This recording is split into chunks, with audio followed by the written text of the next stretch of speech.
Yes, we are back here on the Dark Waters channel. And I noticed that Dark Waters had to check some of you yesterday about the lizards.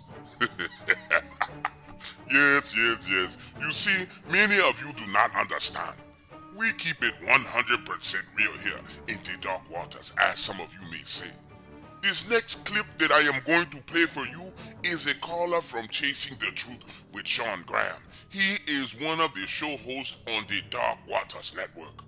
Yes, I have told you over and over again that we only deal in the real stories. But people do not listen. So, again, listen for yourself and see what the people have to say. Second anonymous caller, we'll get you on the air here. And you're live on the air. What's your name and where are you from? Beth, North Carolina. Hey, Beth. What's on your mind tonight? Hey. I really don't have anything to do with the cow mutilation situation, but my husband and I have experienced a lot of stuff where we live at, so... Okay. So what kind of stuff that you got going on there? Well, it started back in 2019. My husband and myself used to go hiking. I grew up here where I live at, and we live about 13 to 15 miles from Uari National Forest in North Carolina. And we were outside, and at this point in time, I didn't really believe in Dogman or Bigfoot or anything like that. Like, I was totally kind of like against stuff like that. When I was a small child, I had seen like what I had thought was a UFO, but my dad told me it was, possibly a military hovercraft at that point in time. But anyway, we were outside.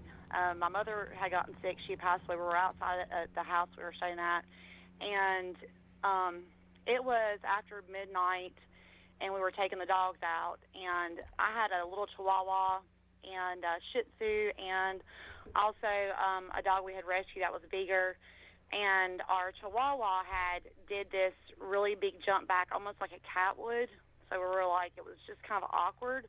So I thought that he may have seen like a copperhead snake or something. So we brought the dogs back inside the house, grabbed flashlights, went back outside, and we looked around, and I started hearing like popping noises to my right, like tree branches breaking, and then across the street from us, because our house is surrounded by woods, and then on the left, and then above me, and I'm thinking, this is kind of weird, like it's coming from all directions.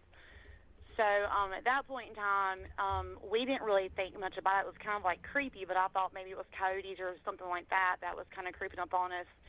And we all of a sudden, like immediately after that, was really fast. Like we heard something like yell. It sounded like a guy like hyped up at like a football game, like really like quick.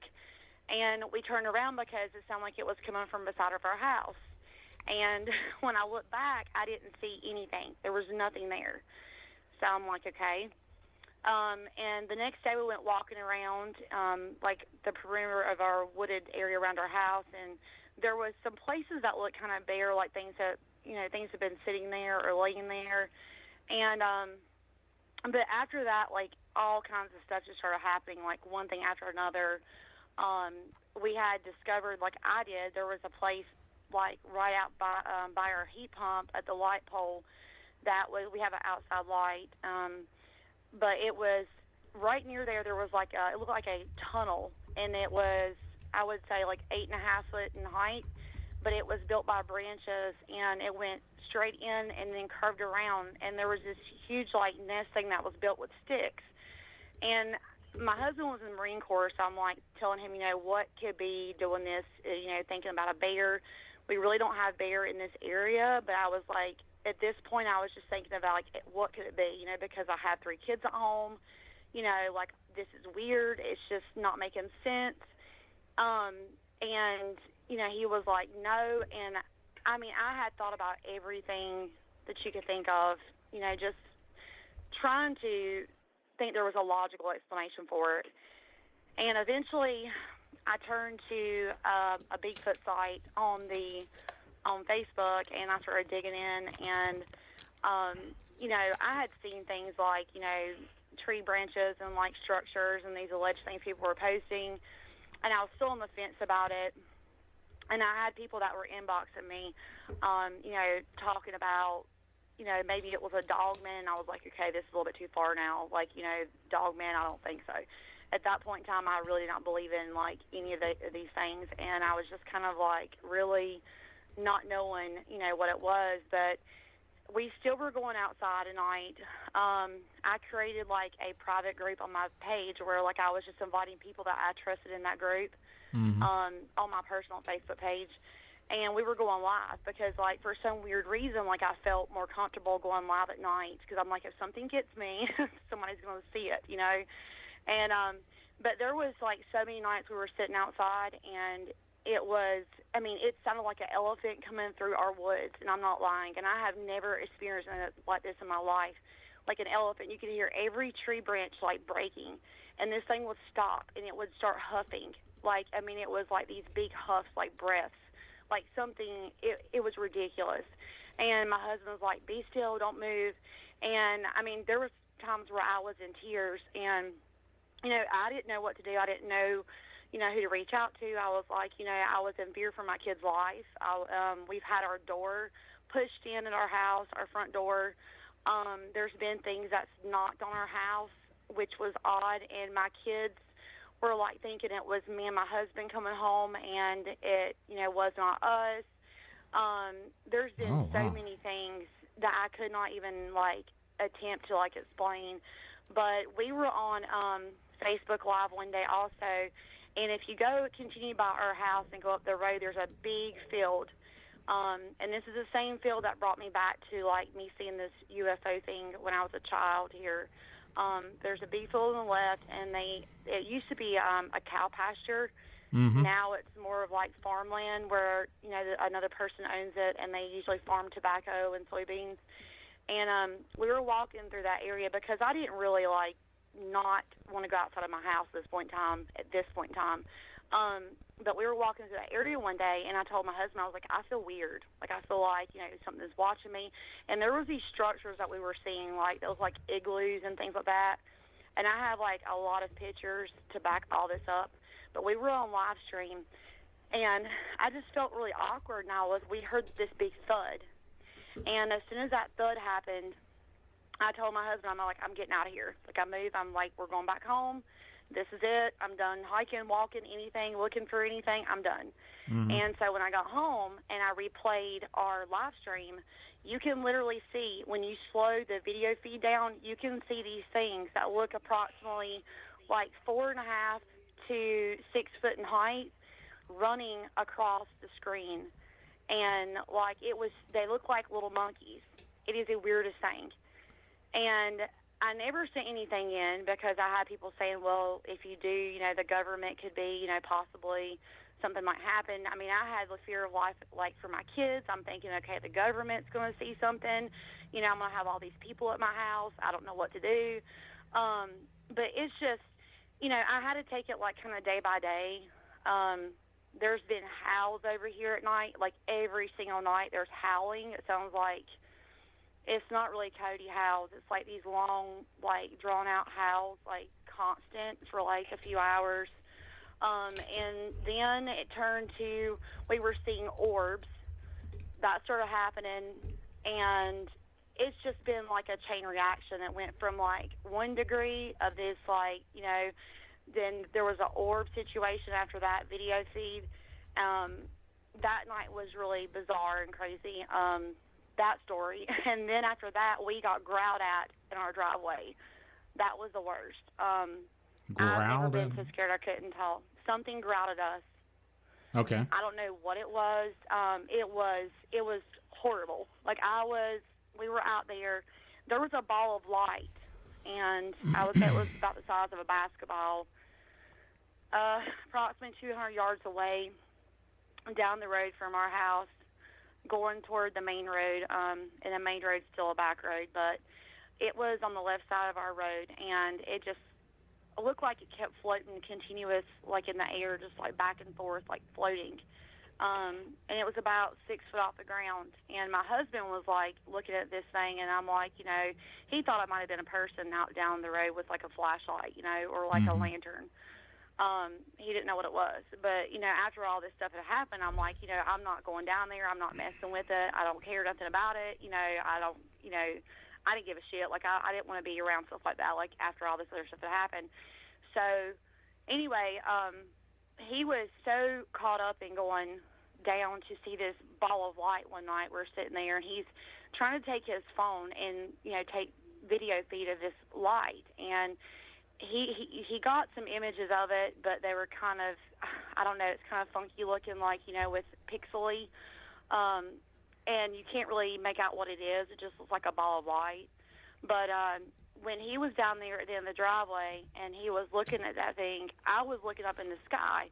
And, because we started seeing these things that were like, solid lights in the sky, just like kind of hovering around. And I made the comment, I said, for some reason, I can't get these things to pick up. And I couldn't, like, with my phone. Like, I would think I was videoing something, and it wasn't videoing. I was thinking I was taking a picture, and for some reason I could see it with my eyes, but my phone was not picking it up. But as soon as I said that, like, something growled, and it was like a Bengal tiger and like a grizzly bear combined, but worse. Like, it was, like, my whole body vibrated. It was unreal. And immediately when it done that, I turned around, looked at him, and we both ran, like, as fast as we could. And when I got to our, right at our house, I, like, folded over, and I couldn't even talk. That's how scared I was. And I've never been that scared in my life. I don't know. I didn't see anything. I didn't, I didn't even give time to even look for anything. But, like, as soon as that thing growled, I didn't, looking back on it, I didn't see anything at all, which is the weird thing. But I really don't have an answer for what that was. So I kind of just, I started leaning, like, thinking maybe these things are connected to UFOs, or maybe it's just like a whole, thing with, like, paranormal stuff going on, and, the UFO thing going on, and you have the cryptid thing going on. You start digging in, thinking, like, what ifs.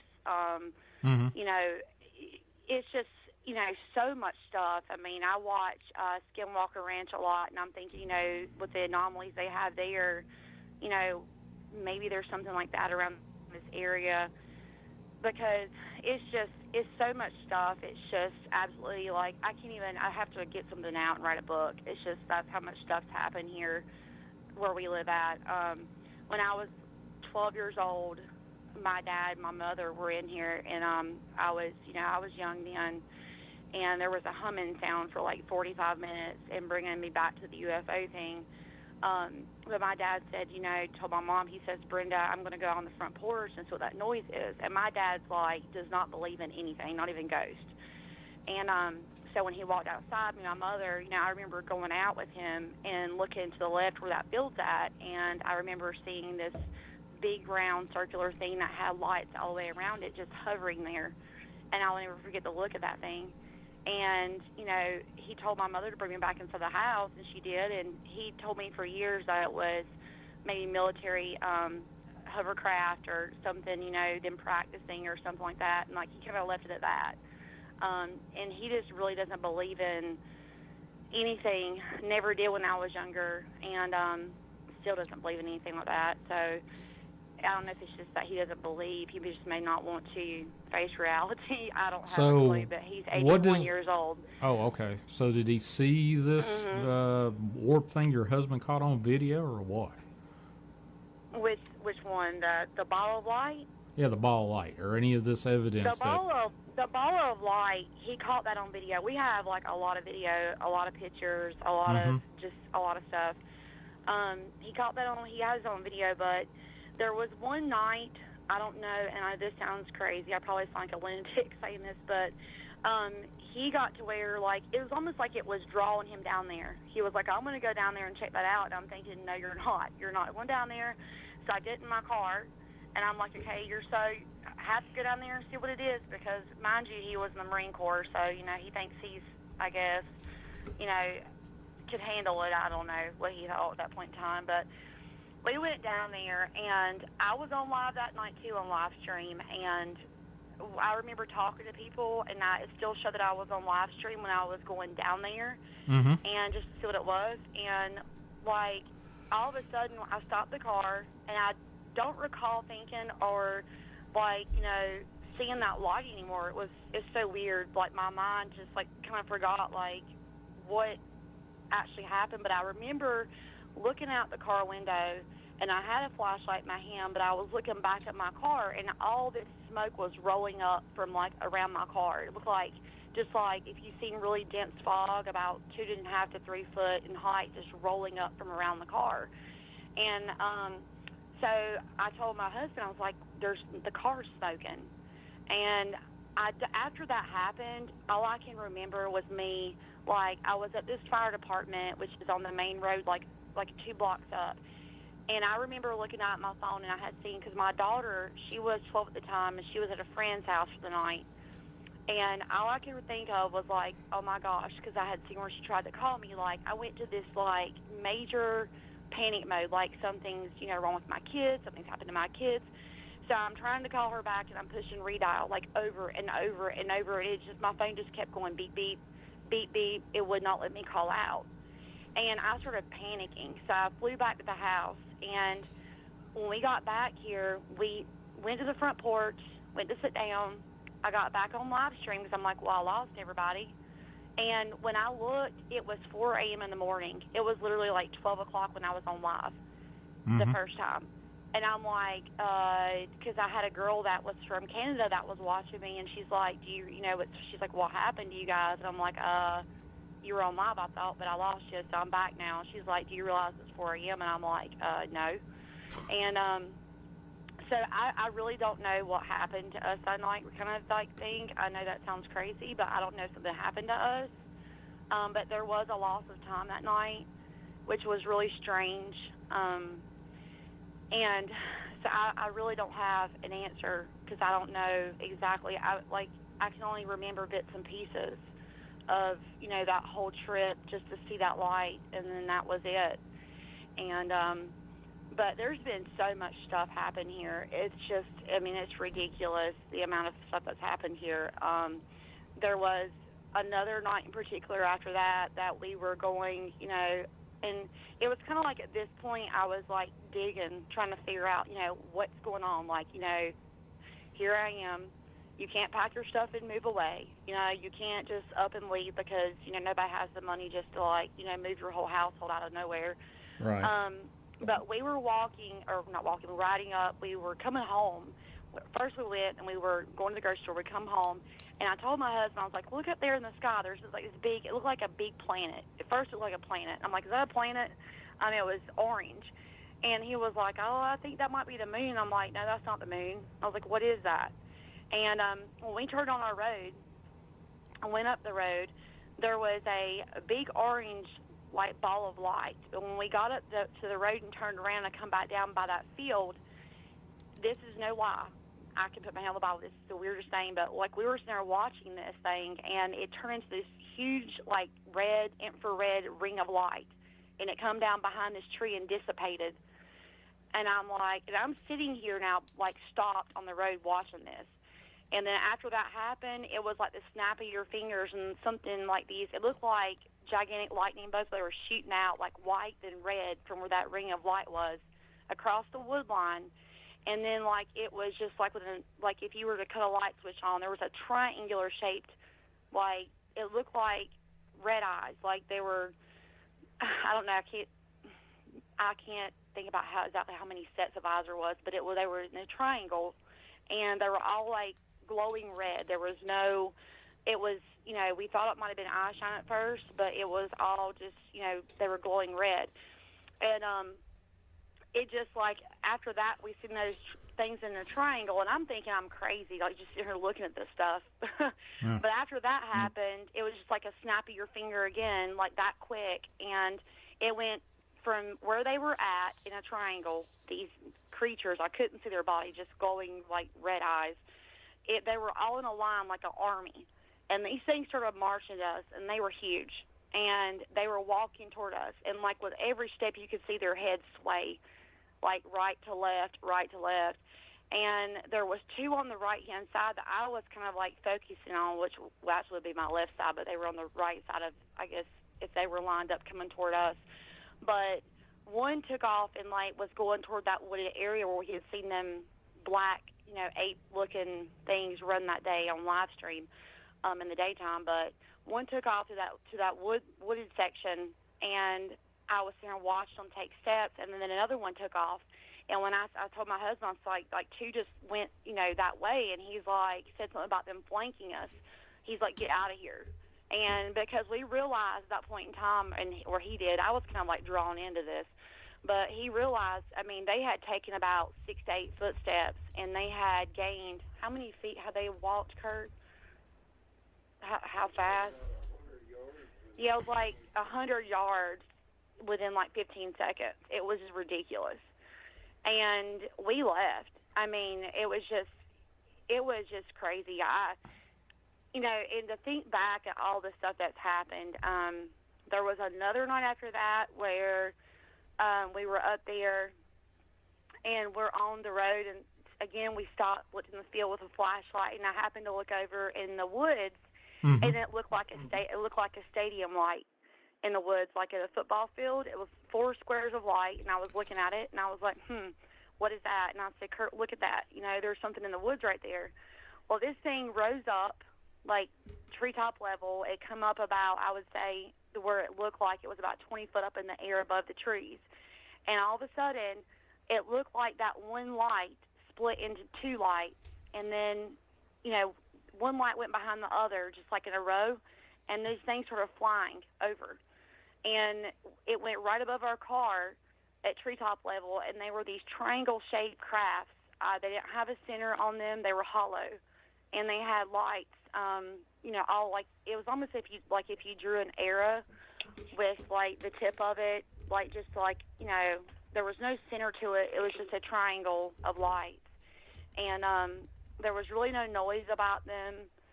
It was just kind of like, I guess you would say like thrust, or, just like a low, sound. It wasn't anything loud at all, almost silent.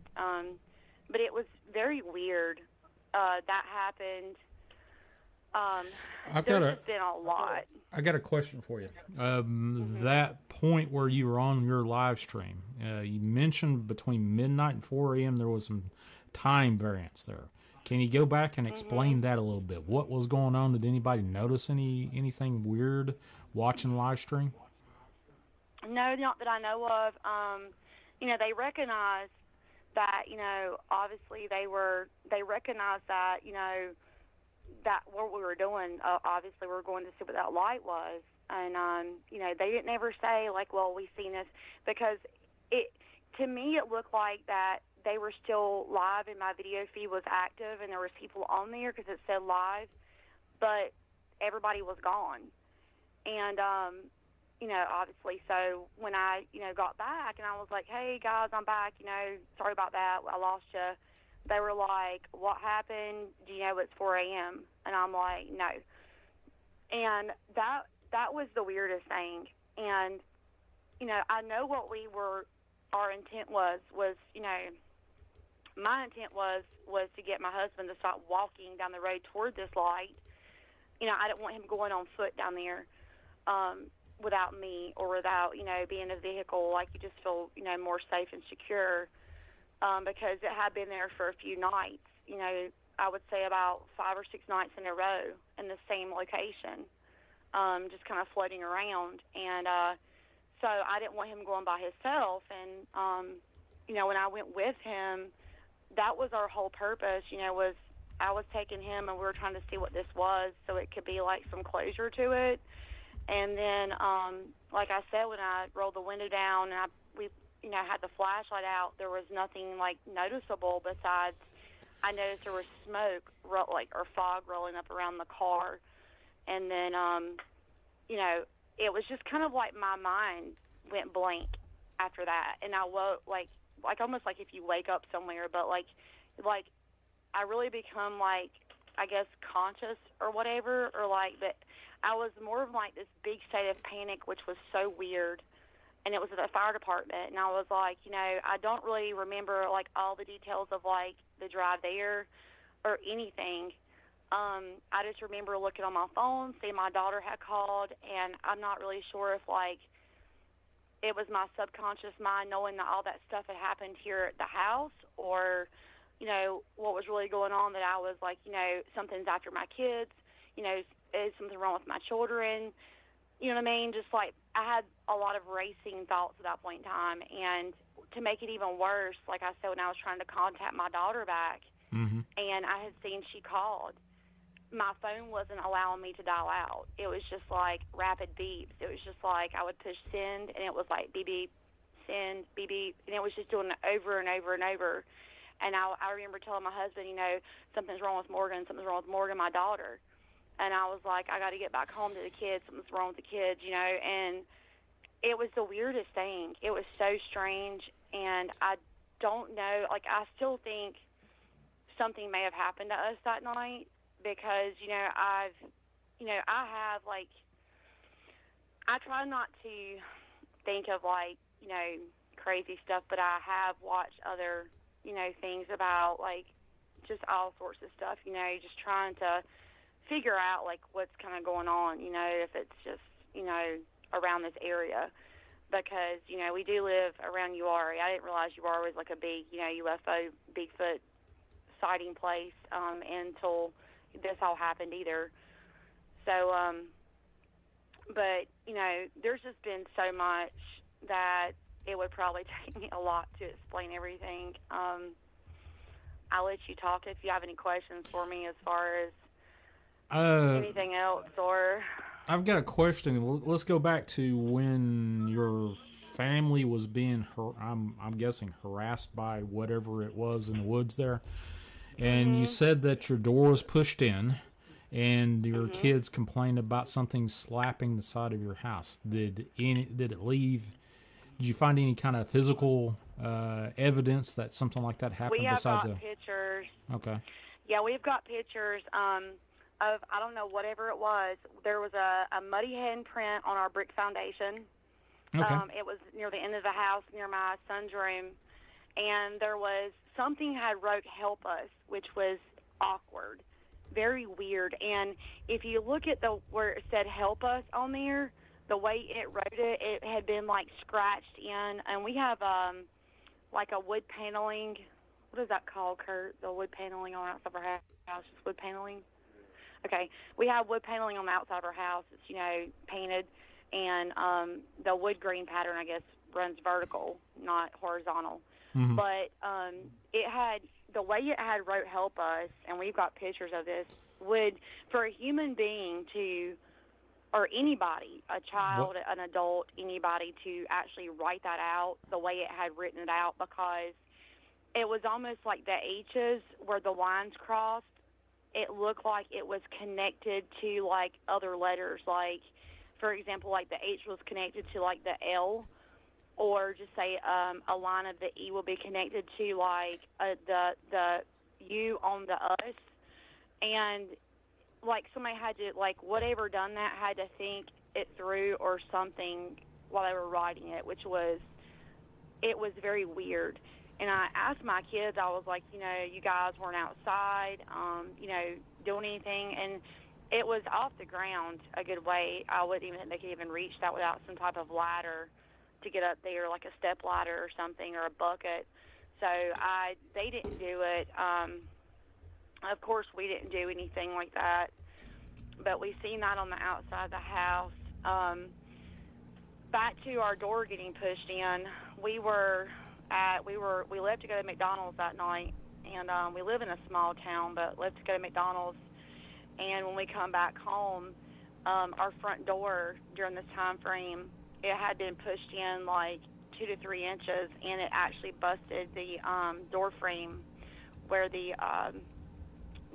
latch is. So that was very weird. And my son, my oldest one, he would hear things like knocking, like if a person was knocking on the house. And then my children would say, well, I thought I heard you, and my husband's their stepdad, but they said, I thought I heard you and, Kurt outside talking. It sounded just like you guys. Wow. And that started freaking me out because I'm like, if something's like replicating our voices to try to draw my kids outside, that's not cool, No, that is not And then we have 2 outside dogs. One is on a 60-foot runner, and he has been his lead's been unhooked from his collar numerous times. He's gotten off, and we thought maybe it was, he might have just done it by, accident, kind of like the way he was like pulling or something, but there's really no way because you have to actually pull the latch back. And if it did happen that way once, maybe twice at most I could see, maybe like just by some weird coincidence, but not numerous times. Like we had actually thought that he had broken his runner, and every time that he's been, off of it, it's just like something went over there and like pulled his lever back and, unhooked his lead. It's just strange. Yeah, we even got brand new latches on everything, on his lead, extra ones. We've done a lot of stuff just to kind of prevent. We've got cameras now at our house. We've got night owls and the doorbell things. They go off constantly, and either there's nothing there or there's orbs. We have a screen in porch in the back, and it looks like a ball of light comes through the screen and goes back out the screen. And it's not a lightning bug or anything because obviously it wouldn't be able to do that, because there's screen wire there. But there's just been an extreme bit of things happen. I'm not sure if it's if there's paranormal stuff happening here in combination with UFO, in combination with other stuff, but I've never really experienced anything to this degree. I know that right near our house, I can say that we live in our town is very small, the 2 towns that surround our house, and then we live in the outskirts in the country. To kind of give a better description, it's kind of mountainous terrain, or semi-mountainous terrain around here.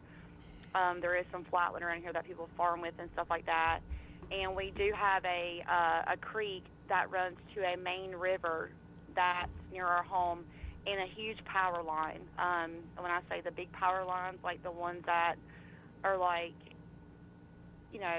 what are them? The big ones called, Kurt? I'm going to ask my husband what they're called. The big power lines? Are they just the high tension stuff? Whatever? Is that what you call them? Yeah, they're really big power lines.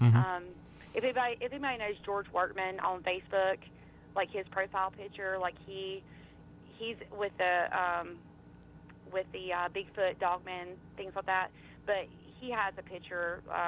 His profile picture has a power line similar to that in the background, but it's just it's a big clearing where, the state comes and they cut out the trees through there, and there's just huge power lines that run all the way from where we live to, miles to the power station. So that's right next door through the woods from our house, and then that creek that runs to a main river that runs all the way from, west to east. So we do have that here. Before all this stuff started happening to us, I do know that 2 things we did that was different. Well, actually 3 things that happened that was different than what they were before. The first thing, I've always been an outdoor kind of person. We started hiking. Like I said, my husband was in the Marine Corps. We started hiking just to kind of get, I guess some alone time, with kids and everything, to that creek. And I haven't been there since I was a kid. And we would look for crystals and rocks, arrowheads, things like that, just kind of as a side hobby. And then we were down there right before this started happening, and there was a footprint. And I drink the Starbucks Frappuccinos in the glass bottles, the vanilla. And there was a footprint down there, and my husband, he looks for, he's a avid hunter, he's really smart with hunting and fishing and things like that. But we were looking around. There was like a small dog print, like, probably was a coyote, I'm assuming. And there was like this big footprint. Well, around that creek the creek has a sandy-ish, type of, soil around it. So it's like a combination. Some parts are clay, but most of it's sand around the perimeter of the creek itself. And where this, whatever it was, had landed, it looked like, at that point in time, it looked like a dinosaur hand. That's all that I can explain, or something that you would think of it, like, not even realistic. Like, the imprint was just weird looking. And I do have a photo of it, but you could see where it had, whatever it was, and my husband kind of pointed that out to me. It had landed, and the sand had, like, kind of flung out from where it had stepped, landed, whatever. And that was on the, right there at the bank. And there was another one that was, I would say, like 5 or 6 foot from that one to the right side. But it wasn't as clear, but you could definitely see where something had stepped. Like I said, this point in time, like, we didn't even have anything going on here that we were aware of, other than him and I sat on the front porch at night. We would just enjoy being outside. I had my front porch had flowers all over them, as far as like my hanging baskets, things like that. And we just enjoyed sitting outside, getting night air, listening to music. And when we got back home, and when the kids went to bed, whatever, that was just kind of our moment to relax. And but all I did was take a picture of it compared to my coffee bottle, which was, quite larger than my coffee bottle, and both prints. And we had come back, and then all that stuff started happening to us here at the house. That happened. We started sitting out, like I said, at the porch, because it has started warming up, like, frequently every night, just to get some, peace and quiet from away from the kids, and enjoy the night air. So we were outside, like, nightly. And then a neighbor of ours, which, he had been living here since I was a small child, but there was, pretty thick woods that separated our house from his. He had passed away, and he was elderly. He was in his late 70s, may have been 80 at this point in time when he passed away. And he knew me since I was a small child. And so he passed away. And then I also had found a place in our backyard that was really abundant in quartz crystals. The whole time we were looking at the creek, we thought, we started digging in our backyard by accident one day, and we ran into a quartz vein, and we were pulling out these huge, like, candle quartz, cathedral quartz, real clear crystal quartz rocks. And but those were the only thing that was, like, different from anything else. So I really don't know, like, what happened. I have no idea. There was a time when I was young, too, that I was with a friend.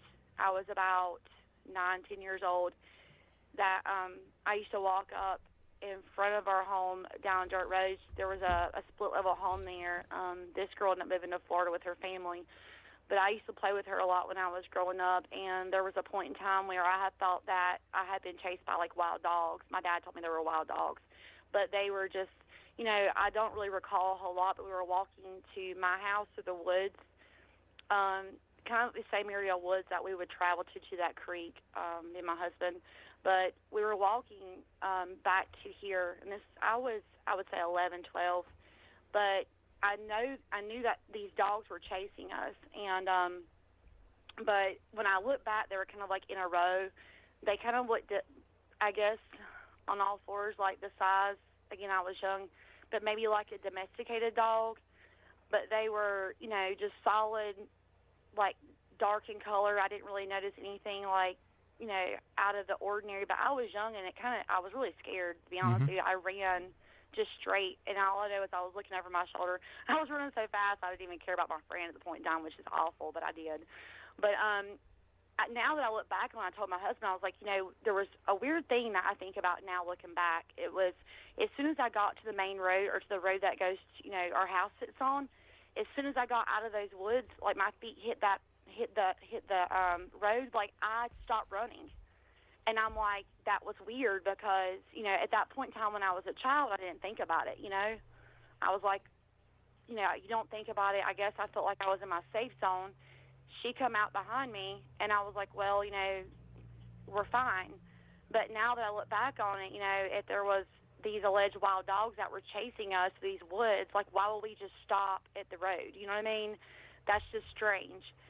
And, but, there's been things happen, like I said, since I was a small child, all the way, and not really a whole lot, but there's been paranormal stuff happen here when I was a small child. Just like I said, that thing that I seen, the UFO, I think it was UFO. I'm pretty dead set on it. It was something like that because it was just not natural at all.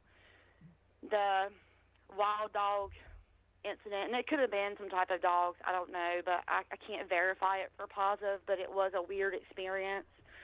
But just things like that. And then now that I've gotten older and my husband and myself are together, I did have somebody ask me, they said, well, has anything happened dramatically, around your house? And I was like, well, I know our neighbor died.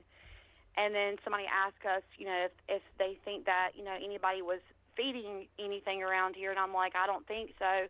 I know that our neighbor, the older guy, had a dog named Tinkerbell, and it was a poodle. And it's when, me and my husband, as crazy as it sounds, but we were literally, like, just searching for, like, answers. Like, I didn't want to think, like, weird stuff, worse stuff, whatever, but I was, like, searching for answers. I was like, I've got to do something. This is just not okay. But there was these two yellow, and we've got photos of all this, but, like, kind of, like, documenting everything, but that were left behind one of his buildings in the back of his yard after he passed away, these food bowls. And I know that, certainly it couldn't be for his poodle inside of his house. And he also had trail cameras that was facing toward the woods that separated our house from his, which was very awkward. But, I didn't get a chance to talk to him because he passed away, and I kind of regret, not ever having the opportunity. But I do know that he often, for years, I thought the man was like kind of like off his rocker because he would always burn leaves in the woods, and he kept his woods like very, very spotless. Like every single day, he burned leaves, and after leaf pile after stick pile. And I'm like, what is he like doing? You can literally see, 50 yards behind his house, and the trees is just like, I would see it when I was coming up our road, and I was like, this is just weird. He's got, like, there's a lot of brush here, like, and our woods get very thick in the summer, and it was just cleared out all the way to his house. And I'm like, why is he, burning, like, all these leaves and all these sticks? Like, I thought the man just was maybe lonely or just, maybe had a problem or something, like, OCD or something.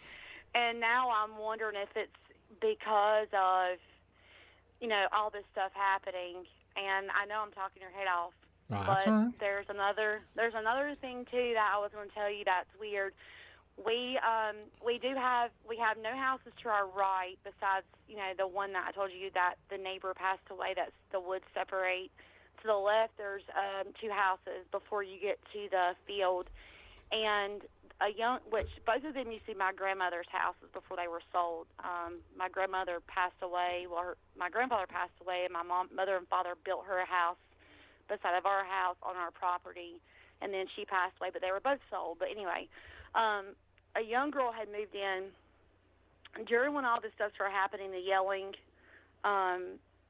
just everything, like a chain of events started happening. She was a young girl, and her husband had moved in because it's a one-bedroom house with one bathroom. And they had bought the house, moved in, and she come down here one day, and she was like, have you had anything going on at your house? And I'm like, I didn't want to really tell her you know, all the things that we had been experiencing. I thought she'd think we were crazy. But I'm like, well, you know, kind of, but not, you know, like a whole lot. You know, I was just kind of like lying to her about it. And she's like, I'm like, well, what's going on? And she's like, well, that there's a utility closet that's in her carport. And I know this because my grandmother's house was. But she's like, something broke into our utility closet last night. And she's like, it took everything in that closet and set it out in our driveway. But she's like, whoever done it didn't take anything. And I'm like, really? And she's like, yeah. She's like, something come in the closet, and she's like, it was just so weird. She's like, it drug our grill out. It drug, I think it was like some car cleaning stuff they had in there, and just different things, and set it out in her driveway, and nothing was missing. And I was like, okay, I was like, I don't know. I was like, but we'll keep an eye out. You know, that's weird. And it didn't dawn on me, but we were sitting outside at night. I'm thinking, I hope she don't think that we done it, because we didn't, you know. But right after that happened, we our garage, we have a 2-car garage that has garage doors, and something came in there, and we had a Scotch feeder with some feed in it, and we had a dresser in there where we had a yard sale, but we put the dresser back in there, and something come in there and had picked the cedar up that had the seed in it, grass seed, and slung it. And it had landed on top of the dresser, and all the seed was just everywhere. I mean, it just, like, something come in there and just tore our garage up. But, you know, it's so weird because we don't think I didn't hear anything out of the ordinary, that's strange. Like, you think you would hear something, you know what I mean? Right. I do know that she said another incident after that, and they have eventually got cameras too, but she was sleeping with her husband in the bed one night, and she works at a dentist's office, but she was asleep, and she said, you know, they keep all their lights off at night in their house, which I don't, but they do. And she said that something was like making noise so loud that it woke her and her husband up.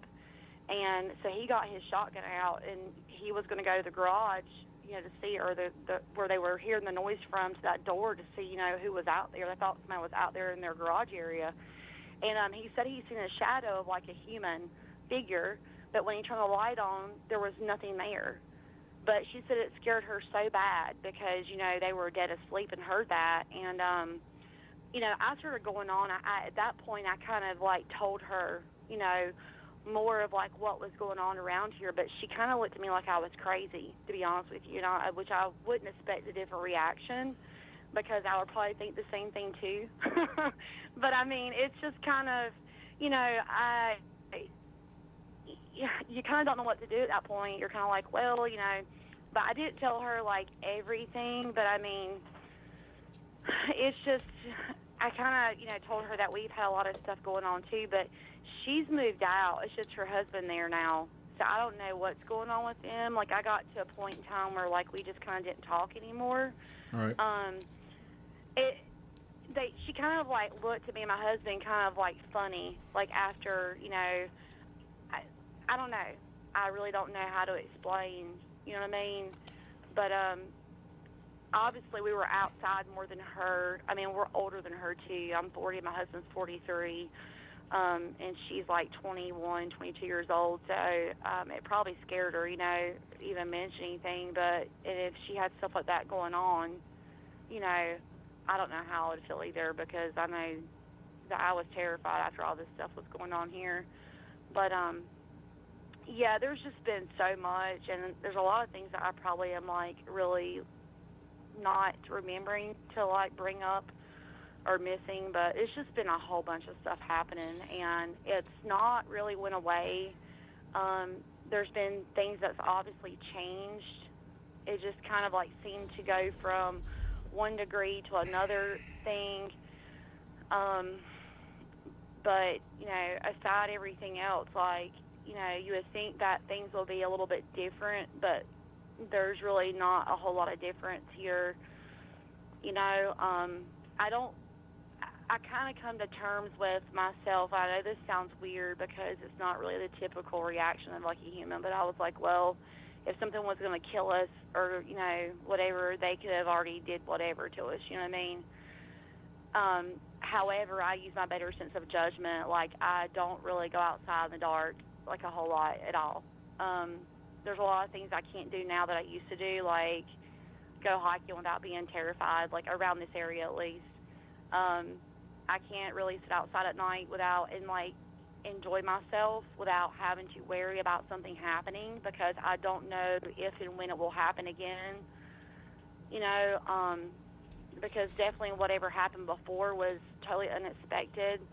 There's just, you know, it has put a damper on, like, you know, things I enjoy, but, you know, as far as, like, we don't really sit outside as much as we used to, or even I try to, like, I don't want to say leave everything alone, but I don't really I'm not really interested or curious enough to really, like, want to, like, go on nightly rides to the field to see what something is anymore, you know.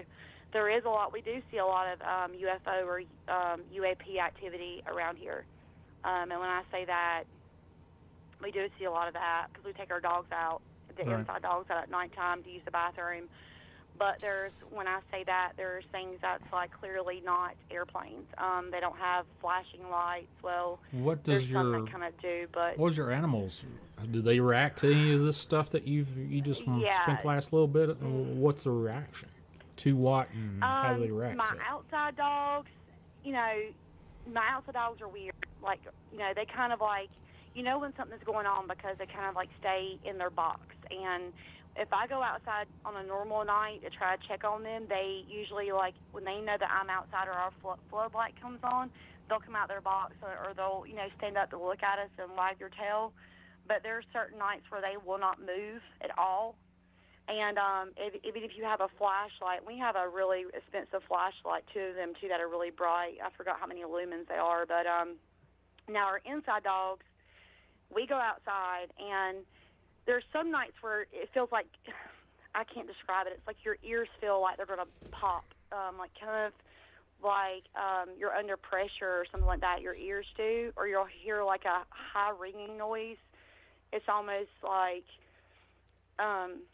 it's just like, you know, if your ears were ringing, that happens.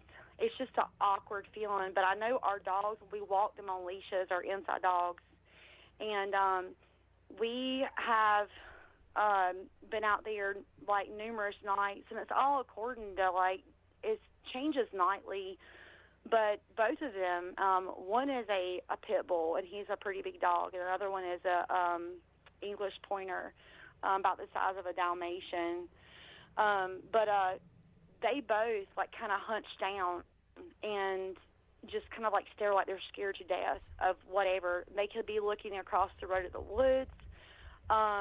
They won't want to follow you at all. Like, if you try to walk to, like, a location for them to use the bathroom, they don't want to follow you. And I try to, like, you know, I try to watch for their body language, you know what I mean? I know that sounds crazy, but I try to, like, watch for what they're doing because they're obviously probably can see or hear things that I can't. And, but when you shine a flashlight, you know, we've seen a lot of, like, eye shine before in the woods, but there's some nights where they're looking, it looks like they're at a dead stare, like a dead stare or something. But when you shine a light, there's nothing there. But it's just like they're terrified.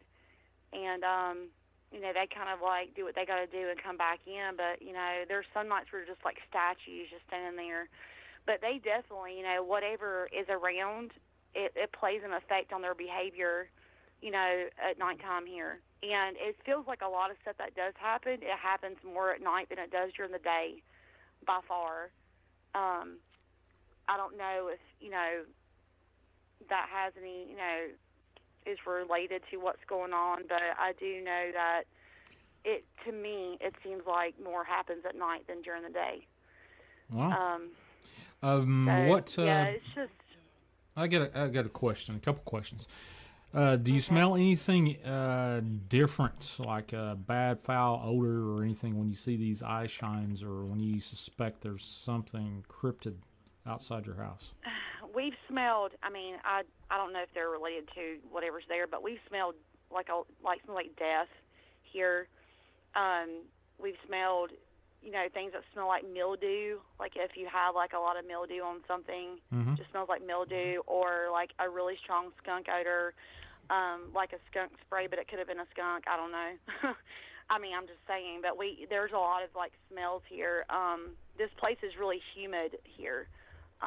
It's kind of like, I guess you would say, the lower elevation.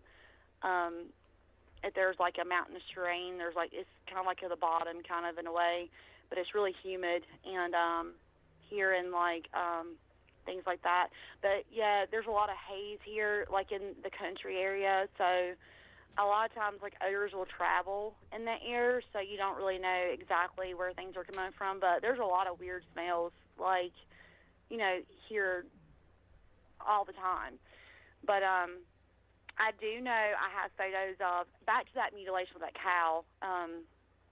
That was kind of creepy. That where I was watching you on there. We were watching that video, but where that field is, where I was talking about earlier, up our road, where it is now, there is now, like it's farming for like crop growing, and then I told you that thing had come out of the sky there, and then also when I was a child, in the UFO in that area. But there is a like adjacent property.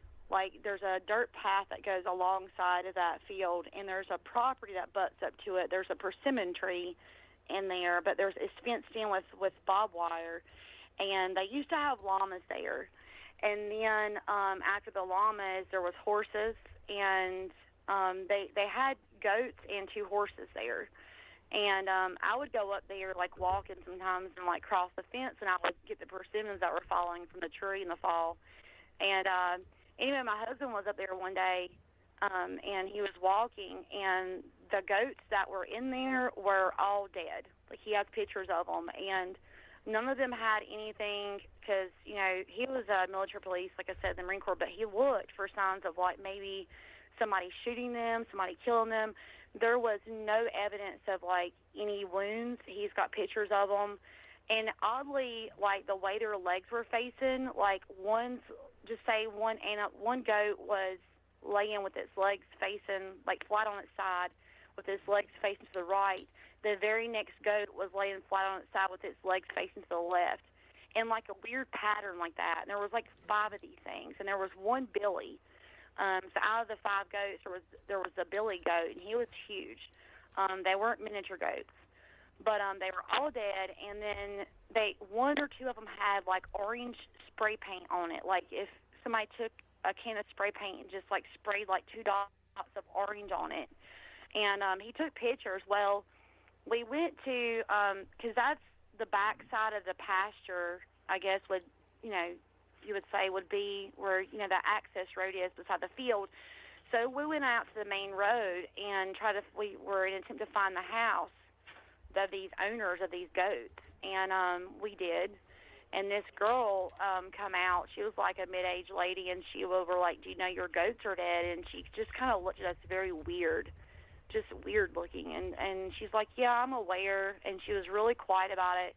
She's like, I think she said my lab had got a hold of them, and we pulled out of there, and we were like, are you serious right now? Like, there's no way that a lab would take down like 5 like huge goats. When I say goats, they're like weigh 200 or 300 pounds. Like, there's just they're not even like vicious animals.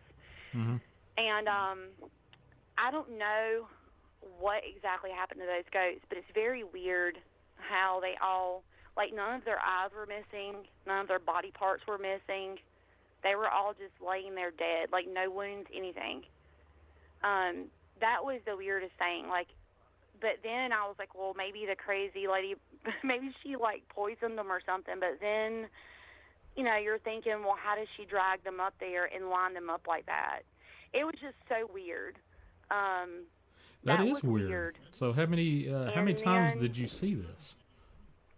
That had happened, and then one of the horses had died at the same pasture, same area. And my husband's seen both of them. Like, you know, he has pictures. We called the animal control one time, thinking, you know, something like foul play was going on possibly. And of course, we remained anonymous. But I mean, I was assumed they would went and talked to somebody there, but I don't really know, you know, what happened to them or anything like that. But it's just kind of, you know, and to think back, like, I don't know whatever happened to the llamas that were there or anything else that they've had previously, you know. So, like, it doesn't really neighbor our house, that property. It just neighbors, like, the field back there, the back side of that pasture. And my husband just happened to walk up one day and see all these goats laying there, and he's like, comes back and he's like, look what happened at that field. And I was like, that's weird. Because right next to where that happened, in that persimmon tree where they were laying, is that tree that we seen that big infrared light come down from the sky that night and just dissipate. And that's just, I don't know, like, that she really looked at us weird that day. Like, she was either hiding something, and I know for a fact that a lab's not going to kill goats like that. They're just not. I mean, goats are pretty, you know, they can stand their ground when it comes to certain things. Yeah, if they weigh that, was it 300 or 400 pounds, you would think that they would definitely be able to defend themselves at least. For sure. So you know, I don't really know as far as what's going on here, or, you know, like I said, my dog's playing with his toy. Like I said, when all this stuff started happening, you know, I was scared for my, you know, I was scared for my kid's life. I didn't know what was here. I was like, you know, thinking it might have been a bear. I was kind of like really in a state of like disbelief, or like there has to be a logical explanation for this. You know, not that I'm crazy, like normal. Like, has to be a logical explanation, like something that's normal. And then like I had no option at that point in time to, like, you know, after I pretty much canceled everything else out, like, to say, you know, there's something here besides, you know, stuff that I'm used to. And something's definitely going on. And because it's like we were being terrorized kind of in a way. And I was like, then, you know, now who do I trust? You know, I didn't want people down here, like, you know, wandering our property, you know, researching all this stuff going on. You know, it's something you have to really think about, because if you make, you know, like a really quick decision without thinking it through, I just felt like it could turn bad or make something worse. I didn't want to piss whatever is here off because people were coming around, or just say, like, have people, like, here and just be exposed all over, like, the place, you know, somebody knowing where I live at, or, you know, it can probably attract people that you don't want around. And then I thought, well, then, you know, you have the other side of it. Well, what if there is something here and then somebody knows about it that's higher up than, you know, me, and it's government related, and, you know, I have them knocking on my door. You know what I mean? So there was just like a whole lot of stuff going on. And then in the meantime, all I wanted to do was, like, my children to be protected. That was my main, you know, thing, was my kids. And like I said, we just couldn't pack our stuff and just leave, you know. That costs money. So it's, you know, we've learned to live here, but I'm very precautious now. And like I said, I just use my better sense of judgment doing things when I didn't used to think that way. Like, I'm careful, and I just kind of know, like, where we're not to go and where not to be. Or, you know, that's just what I do now. So, you know, nothing's really bothered us that, you know, we know of at the current time. Like, not as it was like it was before with them, you know, knocking on the house and trying to lure my children outside. That was the worst. So I can imagine. So did your kids actually want to go outside, or curiosity or anything like that? I had to. My kids, you know, teenagers are hard to, like, well, they were a little bit younger.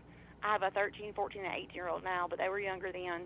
But they don't listen a lot of times, even if it's something that's, normal, you say don't do it, they'll do the opposite. But I had to try to figure out how I was going to tell my children, like, there's something here. Like, it's not normal, it's not cool, like, there's something going on. And I had to eventually, break down and tell them, what was going on, but I didn't want to scare the life out of them either. But, yeah, they're very precautious. Like, my older ones, as, like I said, when things started escalating and they were more aware, my middle one has seen eyes in his room at night, and he sleeps on the couch now in the living room. He won't sleep in his room anymore. My daughter has had a bunch of stuff happen in her room. She said that one night this was when she was younger, she said that she called them angels, had lifted her off her bed and, like, just gently laid her back down. And I, tried to have her describe, like, what they look like to me. She said that she'd seen this thing near her closet door that looked really sad.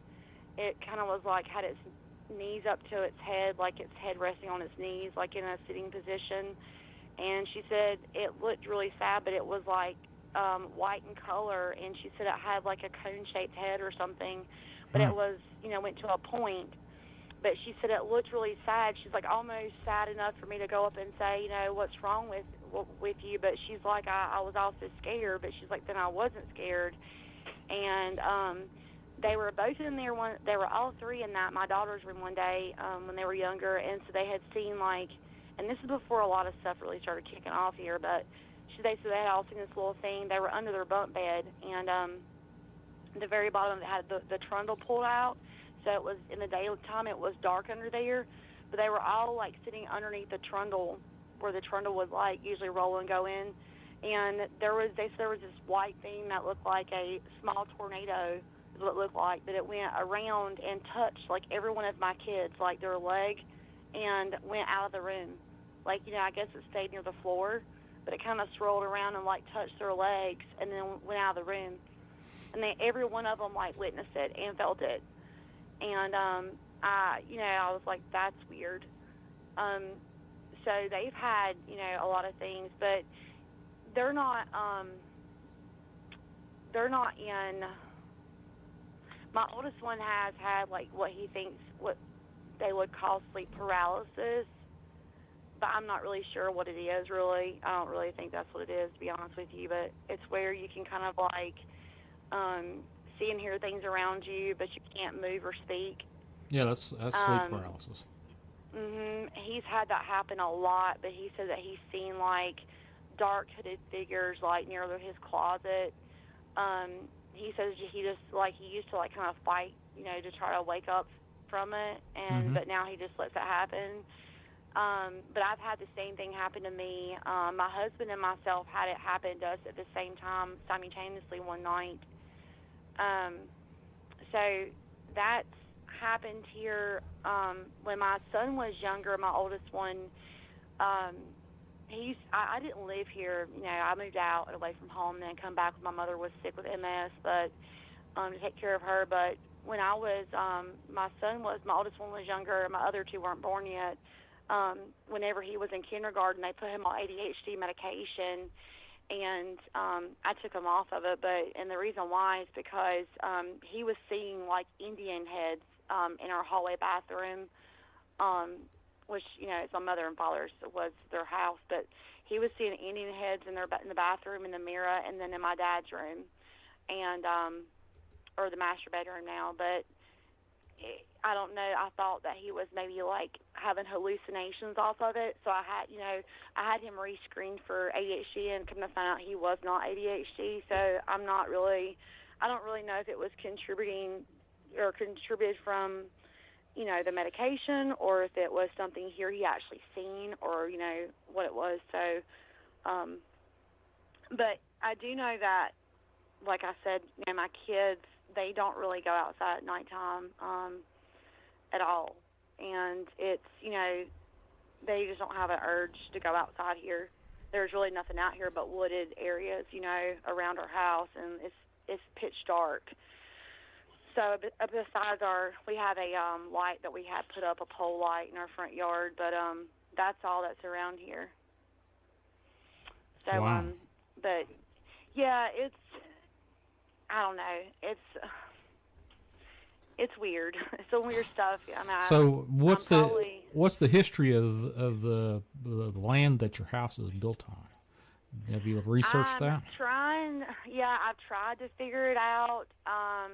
My mother, years ago, you know, she tried to say that the house was built near Indian burial grounds, but she's not really, you know, she wasn't really for sure about it. I didn't really even honestly get into details with her about it, or I'm not even really sure if she was, you know, kidding or serious at that point. But I do know that there is what we have as our building was a old 4-room house that used to be across the road from our house back when this house was built in 79, and it was put, you know, my dad had asked the guy who owned the property that, you know, the house was sitting on if he could have it for a building, and the guy was like, sure. So my dad, when he built this house back in 79, he had that 4-room house moved over to our property and put on cinder blocks. And it was built back in the late 1800s. That house was, and I do know that the guy who bought the property that's across the street, that's pretty much woodland. There was like a feud with him and another guy years ago over the name of this road. One guy wanted to be, you know, I guess named after him. The other one wanted to be named after him. And they had like a little dispute over it, and the guy never would sell. He still hasn't sold any of the property across the street from our house, the woodland. Mm-hmm. And I don't know why he's hanging on to it, because you can't really, it's kind of illegal to hunt there because there's houses nearby. It's not really prime to build on because it's kind of like on a hillside, very rocky. It's not really a good location to build, so I'm not really sure why he won't let that go, the land. I know that people have tried to buy, you know, like a half an acre or an acre or 2 acres, and he will not sell. Like, he will not sell for, you know, to anybody. Right. Wow. That's impressive. So I just really don't know, like, a whole lot. We've tried to look up or, you know, do research, and I just can't really find a whole lot, you know, on this area. So, you know, with you know, our actual location or house is on. When is the last time you had any kind of abnormal event happen at your place?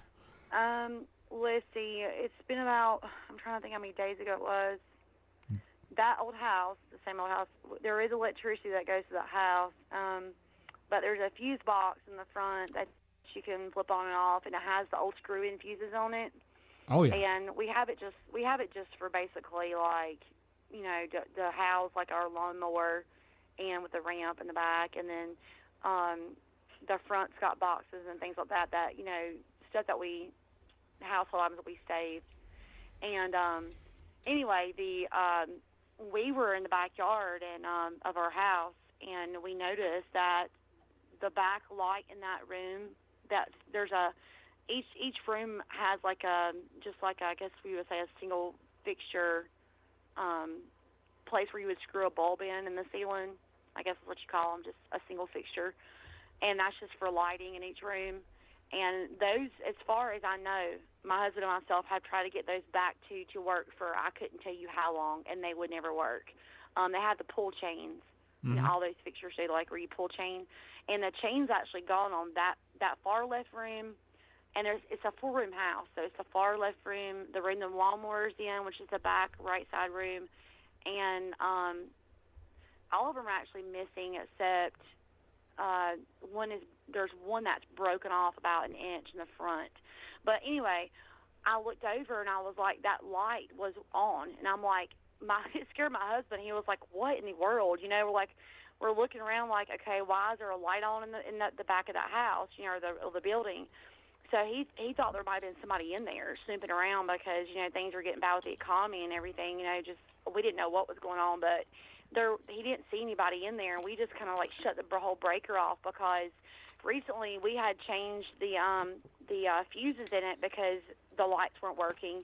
We couldn't get any of the lights to work in there, and the bulb that was screwed into that ceiling fixture is an old kind of like spiral shaped bulb that's in there, but it was on, and we've never had been able to get that light on, which is very weird. And back to the light bulb thing, this may sound very strange, but where that orb thing was that my husband had followed that night or was going to follow that I took him to, and all that stuff happened with the time loss and everything, there was a huge, massive pile of light bulbs that were intact. They were not smoked up, not burnt out, just looked to be like new, they have the LEDs now that are like kind of plastic light, but like just like a regular standard light bulb will be, like a 40 or 60 watt bulb. And we have pictures of it, but there was I don't know why all these bulbs were there, but there was like 20 bulbs just sitting there. And we would find golf balls like all around like this area, like places where you would never think golf balls would be at. It was so weird. In the woods, just, golf balls. And I was like, there has to be something to do with golf balls and light bulbs. I don't know what it is, but it's just like where you would never think golf balls would be at. There would be trails of golf balls or the light bulb thing. And then we have seen, like, to me, I know this sounds crazy, but quartz rocks, like at the base of trees. We would find like a lot of blue objects, like the color blue, like whatever, maybe lurking around like the color blue or something, because there was always like blue pieces of fabric. I did speak to someone who was in the cryptozoology for that, but they were, I started finding shoes, like one or two shoes in the woods, and it was kind of like creepy because I thought to myself, why is there like shoes, just like in the woods, like kind of like in the, just sitting there. I know that sounds crazy, but there was just kind of like, I'd find shoes that were like under the soil or like they were sitting on top of the soil. And, that was very weird. I found a pair of little kids' cheerleading shoes in our wood line, like a pair of shoes for like a little girl, that's cheerleading shoes. And I don't know how they got there. But there was my neighbor, she had blue cloth. Like one day it was like blue mesh, like a football jersey kind of mesh. There was a trail of blue football mesh fabric all the way through her backyard, a big, like, long trail from the wood line through her backyard back into the wood line of, like, blue fabric. It's just like there started being, like, similarities in, like, some of these things, like the light bulbs, the golf balls, and the blue fabric and the blue stuff. And I don't know why. I don't know. There's been a lot of structures we've seen here. And when I say structures, like, it's really similar to stuff you would probably see on like Colorado Bigfoot or something. Like they were like clear structures, not just a few sticks here and there. Like pretty big structures. Mm-hmm. So there's just a whole lot. I mean, it's just not just one thing, So I don't really know if like things are, like I said, are connected. Like if UFOs and like the Bigfoot, Dogman thing, paranormal, all connected, or if So, what would you say is the creatures that are around your property? The one that was, pushed your door in and smacked the side of your house. Is it a Bigfoot? Is it a Dogman? I don't know. I don't know if they're the howls that we've heard. They sound canine. The growl that we heard sound like a demonic beast, like something that unworldly, like I can't even describe, like something, I don't know, that you're probably seeing Africa, but with like evil intent. And then the things we have on the camera that look like apes, they're not even that big. Like, they're not even, like, there was one, like, big one that was sitting there. You can see it's, kind of large. But the other things are about 4 foot tall. Wasn't they, Kurt? Like 4 foot, 3, 4 foot? Yeah, the ones that jumped. Yeah, they were like 2 to 4 feet. So I don't know what they were. And then the things with the red glowing eyes that field, I'm thinking they're like, maybe like, aliens or something. I don't know what they were. I don't know. It's like I said, it's just like a whole, you start to wonder if, like, it's the paranormal side of it, the UAP side of it, and then you have, all this other stuff going on and trying to make everything, like, make sense. Mm-hmm. And I don't really know what they are, if it's like a whole array of things, just because there's like something here, like a portal, or just something weird here that's some type of anomaly. I don't know if it's, one thing or something I'm missing, or I really don't know. But clearly that video we have is like, it's so, with those things like running, those monkey-looking things, you can definitely see them. There's no, like, discrepancy where you're like, oh, I'm not sure if that's it. No, you can seriously see these things. It Right. is the weirdest-looking thing. There was somebody that had a video, I don't know where it was, California or something, that they were, I think, on a hike or something, and they caught something to that degree, and I think it was on the news, actually. And the guy seen it in the tree, and it was really fast, and it was, about the same height, everything. And but there was one of those, and they try to say it may have been an escaped monkey from like a local or a zoo around the area, may have been, but they weren't for certain. And there was nothing else that the story went dead. It's like the video footage she has looks very similar to what we have on video, but they're just more of them, what we have. When you saw the eye shine, what color was the eye shine, or was it always on video? No, we've seen blue, we've seen like an amber color a lot, we've seen blue, and we've seen like a red, and we've seen ones that change, like almost like it's amber, then it goes red, or like it just changes color. We've seen a blue and a green before, but the two we had seen, there, I don't want to jump off topic, but anyway, we've seen some that are blue, like straight eye shine without, that dew. Now we have seen a lot of eyes that just were illuminated, which is very strange. That you wouldn't even, if we thought they were eye shining until we took the flashlight down and you could still see them shining. And then we're like, so we've seen that. And this is another thing that's weird. That same place where those things were running, my husband and myself were out. Like, I was on my front porch one day, and my daughter and my husband were outside washing the car, and there was a tree that literally waved left or right at that same location where we got those things on video running across the screen. But it looked like a big, tall tree. When I say tall, like 30 to 40 foot in the air, just waving back and forth. And there was 2 that fell when my husband was out here by himself across from our house in the woods, just like he was out there. He seen the trees just moving, and then they just fell, like back to back, things like that. Now, I'm not trying to jump off topic, but it just reminded me of those things happening. Mm-hmm. But like I said, I don't really know. And that's the creepiest part, not knowing what these things are or what they are. That message that was written on the side of your house, and you tried to debunk it totally. What did it say? Help me or help us? Or it said help us. Okay. Yeah, help us.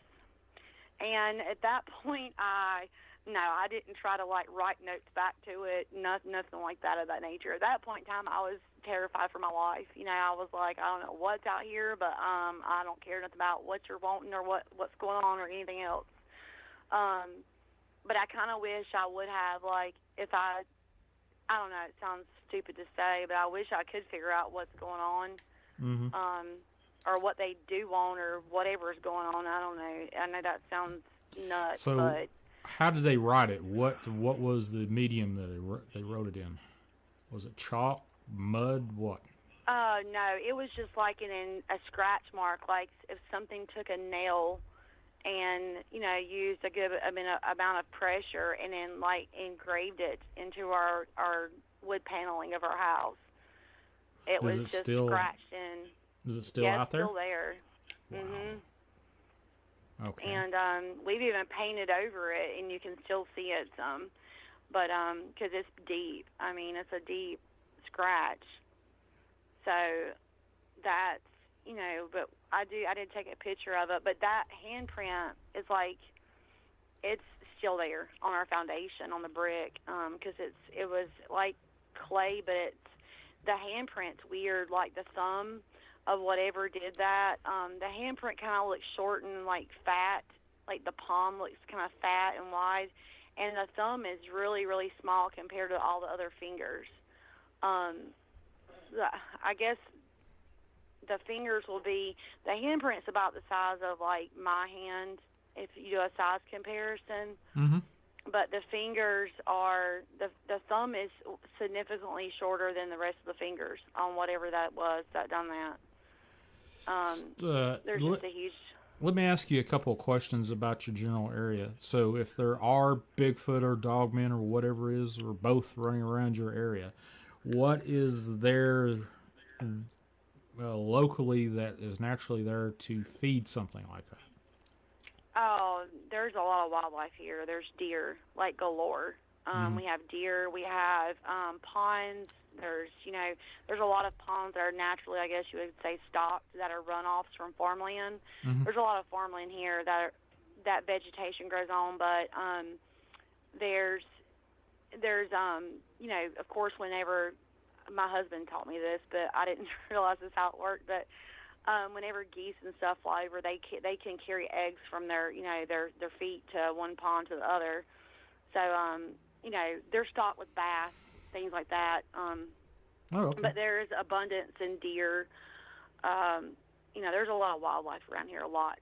I mean, okay. Squirrels, rabbit. I mean, I'm not sure if someone wants to want to live off the land, you could definitely do it, even a human. You mentioned something about maybe having near Indian land. Are there any like Indian burial mounds or anything like that? Yeah, there's a lot of stuff around here. Like there's stuff from the Civil War, like locations around here that are just I guess historical landmarks. There's mile markers that have things about like old mills and things like that that's historical with the Civil War. And there's just a lot of stuff around here that, would be Native American, Indian related. So, or so American Indian. So you got paranormal, you got UFO, whatever that is, that's floating around your tree lines and the orbs and stuff, and then you got all this cryptid stuff. Wow. So why do you stay? Why do you guys stay there if it's so haunted? So whatever. I don't really know. It's just so weird. Like because I wanted to leave. Like, and there's times where like I kind of do, but then I feel. I don't know. I just feel like I think a part of it is because it's my childhood home and I've lived here since I was small. Mm-hmm. And then all this stuff kind of started happening, and it's like I kind of want to don't want to let go. My dad is 81, and I'm still taking care of him, and so I can't really leave him because he's not in really good health.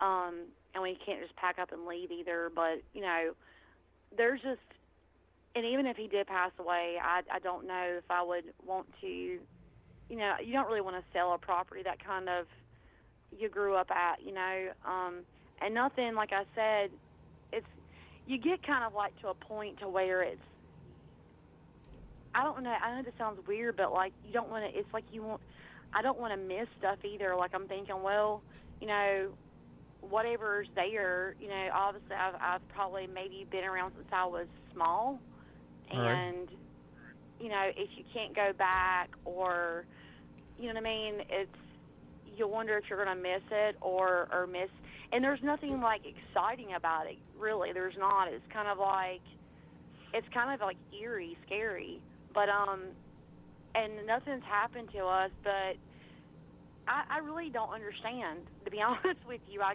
don't have a logical explanation for that. It's just a good question. I even wonder myself, like, you know, well, if we leave or whatever, or, you know, how am I going to feel about that, you know, or if I can ever go back. I don't know. I know that sounds very weird to say, or very just not normal to say, but, you know, I often wonder, like, maybe whatever's here, like, there's just a reason, and maybe, like, humans just don't know, or maybe that they've been there for, like, ever, and I don't know how to explain it, I guess. I know that sounds crazy, but I don't. So here's an interesting question from Miss Nobody in Florida. Does it feel like home there?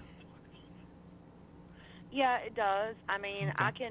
I've always been able to do this when I come home. Like, this place has a certain scent to it, and I'm telling you, it's the truth. And it's so weird. I remember when I was younger and we would go to the beach, which was like 3 hours away from here, Myrtle Beach, and I could be dead asleep.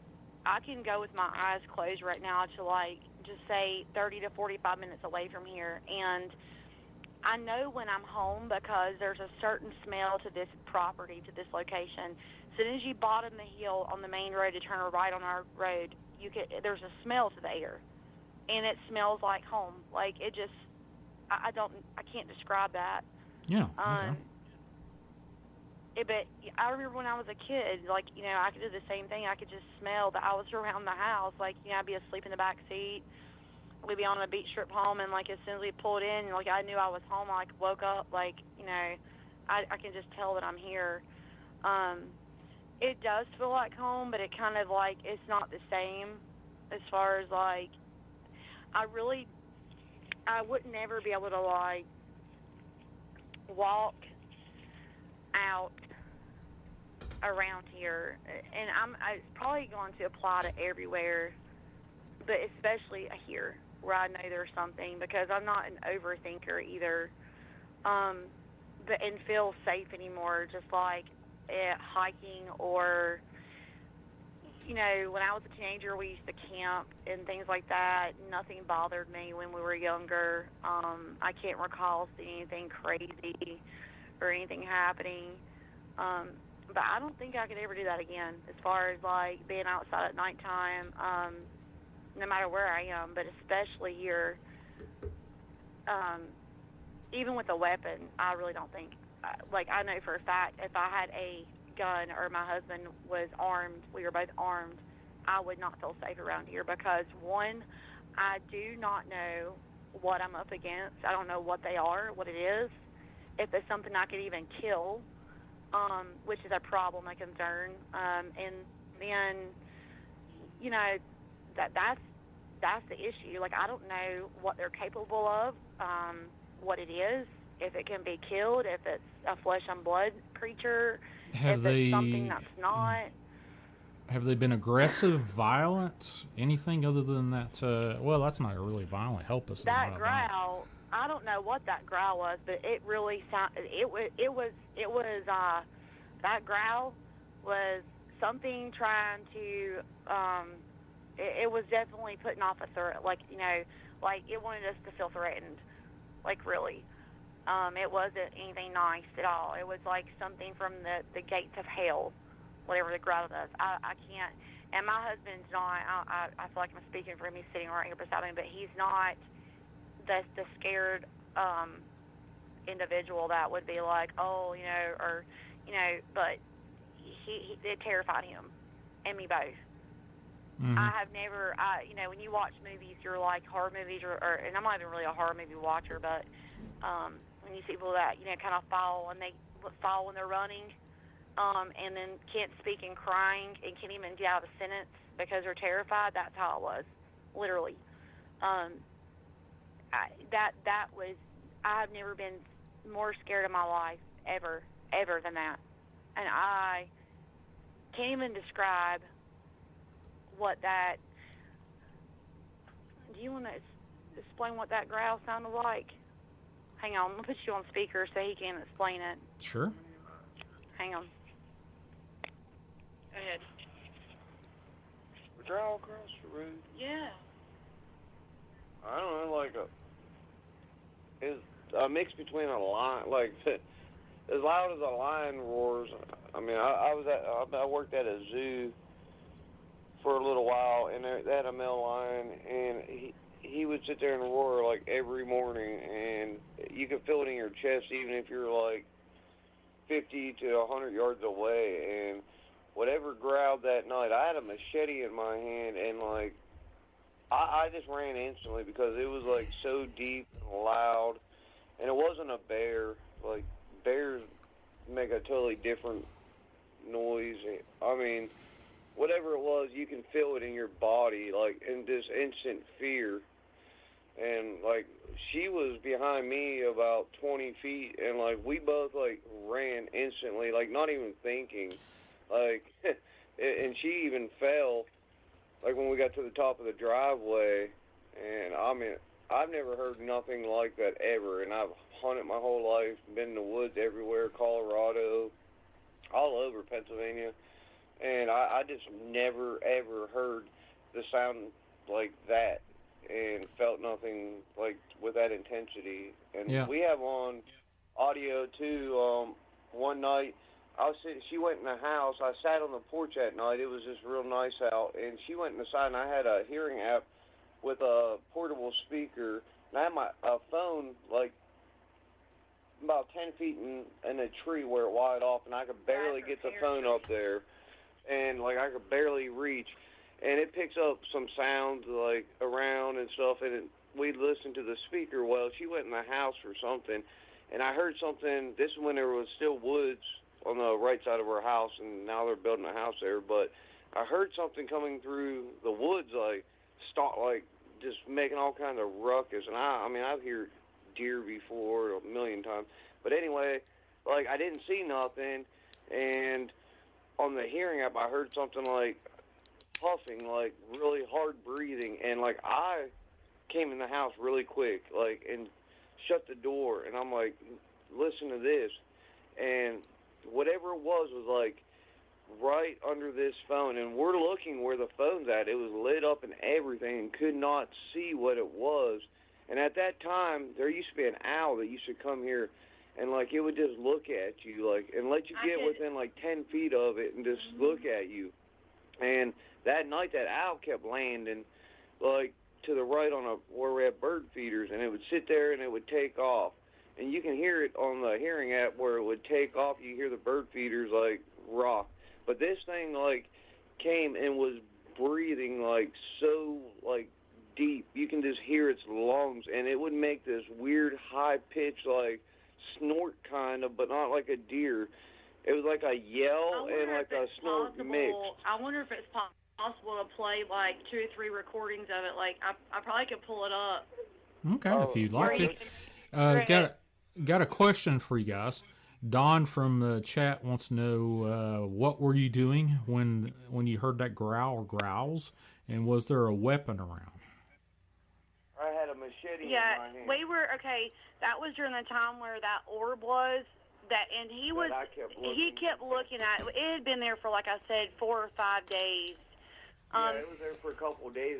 I thought it was somebody with like their cell phone light on or like a lantern, and that's what it looked like from far, because it kind of had that color, like maybe of a phone, but not to the really bright white. It was kind of a more yellowish light. It wasn't orange. It was between like a yellow and a white, and it wasn't super bright, but you can see it clearly, and it was like a couple feet off. And it looked the size of a basketball. And like I just kept wondering, like, is that somebody down in our woods? And that's not like typically where anybody would be anyway. But like we were walking down, because I kept looking. I was gonna walk down to see to get a better look, and I had a spotlight, and I could not get a good like beam of light onto that light. or around it to see, so I was curious, and she kept walking down behind me, and she actually had her back to me looking up in the sky over our house at And a I thing was in on the live, sky. And yeah. she's like, as soon as that thing, that other thing, it used to like make the weirdest yells, and it does it about once a month, and it's not a dog. If it's a dog, it's seriously like the size of a bear. Just the loudness and the tone. It's not like any coyote, wolf, or dog that I've ever heard. And we know every dog in this general whole area. And it seems like it does it about once a month, that it'll make these weird yells like for about 5-6 days in a row. And that thing was over there yelling. And she went to say, I can't get this thing on video, that thing in the sky over the house. And as soon as she said that, whatever was in front of me, it was like probably only 20 feet in front of me across the road. And it literally, like, I didn't even have to think. Like, just my reaction was like, turn around and run. And I what had was a so machete scary in my hand. about it, like, he wasn't even out of our driveway. Like, he was about, I would say, because I had watched him, and he was standing at the edge of our driveway looking at that ball of light down the road in the woods. Mm-hmm. And it was just like, to me, it was like something was there, like, just, like, curiosity kills the cat, that kind of saying, like, just knowing that, like, he was intrigued by it and just wanted to pull him in down there. And I was, like, determined, like, okay, you're not walking down there, whatever. But he was wanting to try to, get video footage of that light, but, he couldn't really get good focus on it because it was moving, like, at a constant, it looked from where we were at, and this thing was, like, 200 yards away, that it was just kind of like, there but moving slightly. But if you look through, like, your camera or anything, like, it was, like, at a constant, like, rotation, moving in, like, circular motions or, like, up and down, back and forth, like, floating. And he was determined to, like, see what that was. And, there was nights where he, thought he was recording this thing and it wouldn't record, but he does have it on video, some of it. But he was doing that, and he was in our driveway. I was up near the well house, so I was about 10 foot from him, up in our driveway. And I looked around at the sky, and I was on live that night because I went live. I don't know what it was about going live, but, like, I ended up, like I said, creating, like, a private, closed group on my Facebook. I didn't want anybody from around my area to know, I had a group open. I didn't want anybody, like, being able to join my group and not having permission. Like, they literally had to send me a friend request and request to join that group, or I had to request them to join because it was totally private. Mm-hmm. But I had, like, 20 people in there that, believed in Bigfoot and things like that. And I know they were really trustworthy people, and I would go live, like, every night and just, they didn't know where I lived, didn't know my location, they knew what state I lived in, that's it. I didn't give out details of anything like that, but I would go in there, and I just felt more secure knowing that there was somebody there to witness it if something happened to me. I know that sounds bizarre, but all I literally said was, I was on live, I lifted the phone up, and I said, for some reason, I cannot get these things on video because I could see this thing in the sky with my eyes, but I could not get it to, show up on the camera, on the phone, where they could see anything. And as soon as I said that, that thing growled, and it was like a monster. I mean, I can't even, like, when it growled, it ended up like it was just like a roar, like just like intensive, like whole body vibration roar. And then, like, as it was, like, I guess exhaling, it was just kind of like what a tiger or a lion would do. There's a term for that, but I can't just think of it right now off the top of my head. It's not a purr. It's where their voice kind of like, oh, like that kind of like keeps rolling on, like, but just like, rattles. Okay. But did you feel it in your chest or anything when it growled? Our whole body, like our whole body. I mean, you would think, when I turned around, you would think that, like, whatever was there would be right behind you. Like, I thought that it was just like an instantaneous soon as I heard it, like my whole body vibrated, and I turned around to my right just I guess out of instinct to see like what was there, and I ran, and I didn't see anything because I thought that whatever this, I guess just out of human instinct, that this thing was going to be right behind me, and I ran, and then my husband, where our sidewalk lot is, we have a concrete sidewalk and a patio that goes into we have a gravel drive that goes into our garage, and our gravel driveway is not but like it's about 60 foot long, and as soon as we got to that pad, I stopped, and I folded over, and I was crying, and I could not even speak. I'm like, what was that? And I couldn't even talk. I'm going to see if you can, I don't know if you can hear these recordings. If you can, okay, let me know. All right. If it's too loud, then you can, but the dog barking in the background, our dog bark. There's one dog that's kind of barking a little bit in the background, is our dog, like my husband said. And there's the thing that's howling. That's the thing that he was saying that does it kind of consistent. But you can hear this thing breathe and make these weird noises.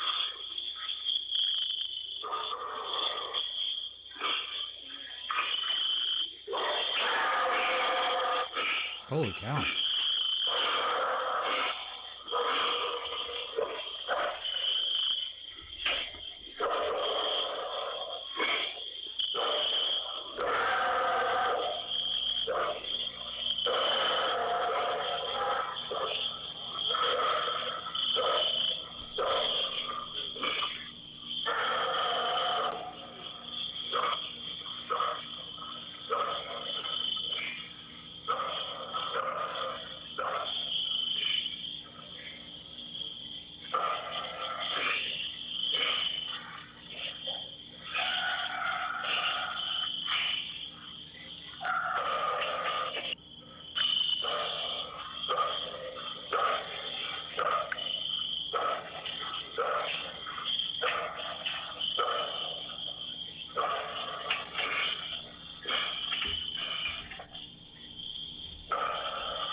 Okay, I'm stopping playing. Wow. So if you that's just that was just like one incident of like, I mean, there was this thing in there that was like just massive. That sounded like that thing that growled at us that night. So and then you there were, was that thing that yells. yeah. So were you holding the recorder, or was this a recorder you left out? No, that was just a telephone. We had that sitting in our Bradford pear tree, like in the front of the house, which is about, like, my husband had it sitting in a branch that kind of V'd off in the very front of the house beside of our bird feeder. And we had that. It was just a telephone sitting there, and then we had it Bluetoothed to our YouTube Boom, which is a regular speaker. And I had walked inside to get a coffee, and one of my frappuccinos, my iced coffees, and like before I could get outside, he was in the house. And you're still on speakerphone, by the way. So that's when he was explaining to you that like he was outside and that he heard something. Tell him again so you know exactly that you heard something. Yeah, we used to, like I said, we used to have about an acre or 2 acres of woods on the right side until the next house that they cut down last July, and they just built a new house there. But anyway, I was out there waiting for her to come back, and it was pretty quiet that night. And I heard something rustling through the woods, and I didn't see nothing to the right of me. And we have pretty good lighting out there. We have 2 like 100-watt lights on our porch and our post light by the driveway, and it's black. Other than that, we have a street light in our yard actually. Like other than that, it's pitch black. And I heard something come like really fast, like, and I looked to my right, didn't see nothing, and on the speaker that was picking up the sounds from my phone, the phone was like the microphone, like I can hear something like breathing, like panting, huffing, and I hurried up and stepped in the house, and I usually don't do that. And when I came inside, I was looking through the little window beside the door, and I was hit record, and whatever it was, like, sound like it got right up underneath and was, like, trying to get the phone or something, but I could not see whatever it was. Like, the front yard's lit up, And like, it's so weird it because, just- like, we were sitting there and, like, we were in the front room of the house, and we're looking out there where that phone was at in that tree, and the only thing that kept happening was this owl. This owl, it was the weirdest thing. This owl was a barn owl, kept coming up, like, nightly out there, and it would land on that bird feeder beside that tree where the phone was sitting, and I could literally almost walk, like, 6 to 8 foot away from this owl, and he would just sit there and look at me. And he wouldn't fly away or anything. But he would fly off and come back, and he started coming around, and I thought, well, I even got video of this owl, too. But Kurt was out there, but he come in, and we're sitting here listening to this on the speaker because, we have Bluetooth our phone and the speaker together. The phone was out there, the speaker was in our hands in the house, and we could hear this thing, and it sounded like it was trying to get to our phone or pissed because it couldn't stop, I guess, maybe our phone from recording. I don't know what it was doing, but then it sounded like that was fighting with something. Like, you can hear more than one thing, definitely. But the thing that you can hear that's kind of grunting or making the deep, like, grunts, it sounds like it was pissed, like, okay, like, this phone's recording me or something. I don't really know what to think of it. I don't know, but the phone that was recording the whole time in the tree is actually only, like, maybe It was a shitty 15 feet away from the house. And the woods are, probably another 80 feet one way and another about 50, 60 feet to the right. So, I mean, this is, like, right in front of our house, like 15 feet off our sidewalk, so it's not even in the woods or anything. Like, so many things happened. We were up at the field. One of the first instances of all this, like, we was going to go to a Walmart one night. We had our daughter, and she was, I think, like, 8 at the time. This is like 4 years ago, 3 or 4 years ago, before any of this other crazy stuff happened. We went, and it's a dead-end road. We turned around, came back, and I shined a flashlight, didn't see nothing. Well, it's pretty flat. There's no valleys up there or anything. This big field, and they plant corn and sorghum or whatever, and soybean. Just alternates. But anyway, I was just messing around. Never thought about anything like this or anything. So I whistled, like, never do it. I just happened to go. And something whistled instantly back, and I was like, told my wife, I was like, wow, I can hear an echo. And she's like, what are you talking about, echo? She's like, you can't hear an echo. And I did it again, and then nothing. And then, like, I just happened to go, like, I want something like, whoop, or a whoop, or something like that, and instantly something yelled back, like, instantly, loud as hell. And our daughter started crying. She's like, go, go, go, go. And, like, this is a place where nobody's going to be camping, no one's going to be at. This was, like, 8 or 9 o'clock at night, pitch black, and it was, like, crazy because, like, almost instantly, even if a human was there, they couldn't respond fast enough to do that. Like, it was, like, almost instantly. As soon as I yelled, it yelled right back. And, like, she just drove off, and our daughter was crying, and she's like, go, go, go, Mom, go. And it just kind of freaked me out. And then all this other stuff, just so much stuff's happened. I mean, like, I would have to sit down and think because, I mean, there's been times where we'd go up that field and stop just to look for deer or whatever, because that's originally why we started going up there, because a lot of times I would use a spotlight and look at deer. Mm-hmm.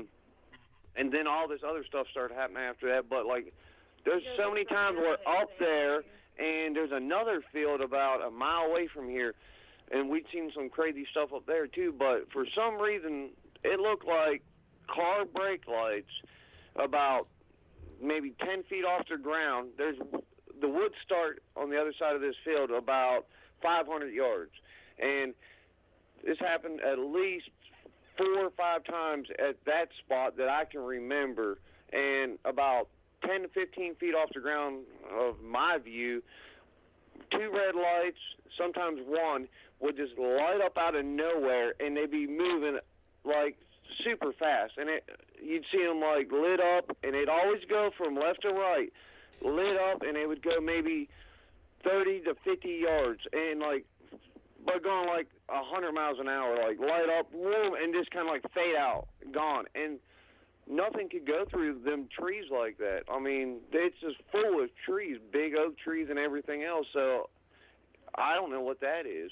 I mean, we see so much stuff. It's just hard, like talking right now. There's but no explanation because we don't even drink alcohol. That's no, weird. we don't drink. Like, we we don't don't smoke do pot, drugs, we're not nothing. We smoke intoxicated. cigarettes. We smoke cigarettes. I drink my coffee, but we don't even drink alcohol. And that's the bizarre thing is like we're not.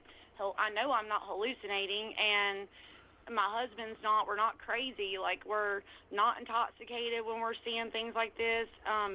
Anything. It's just. It's very.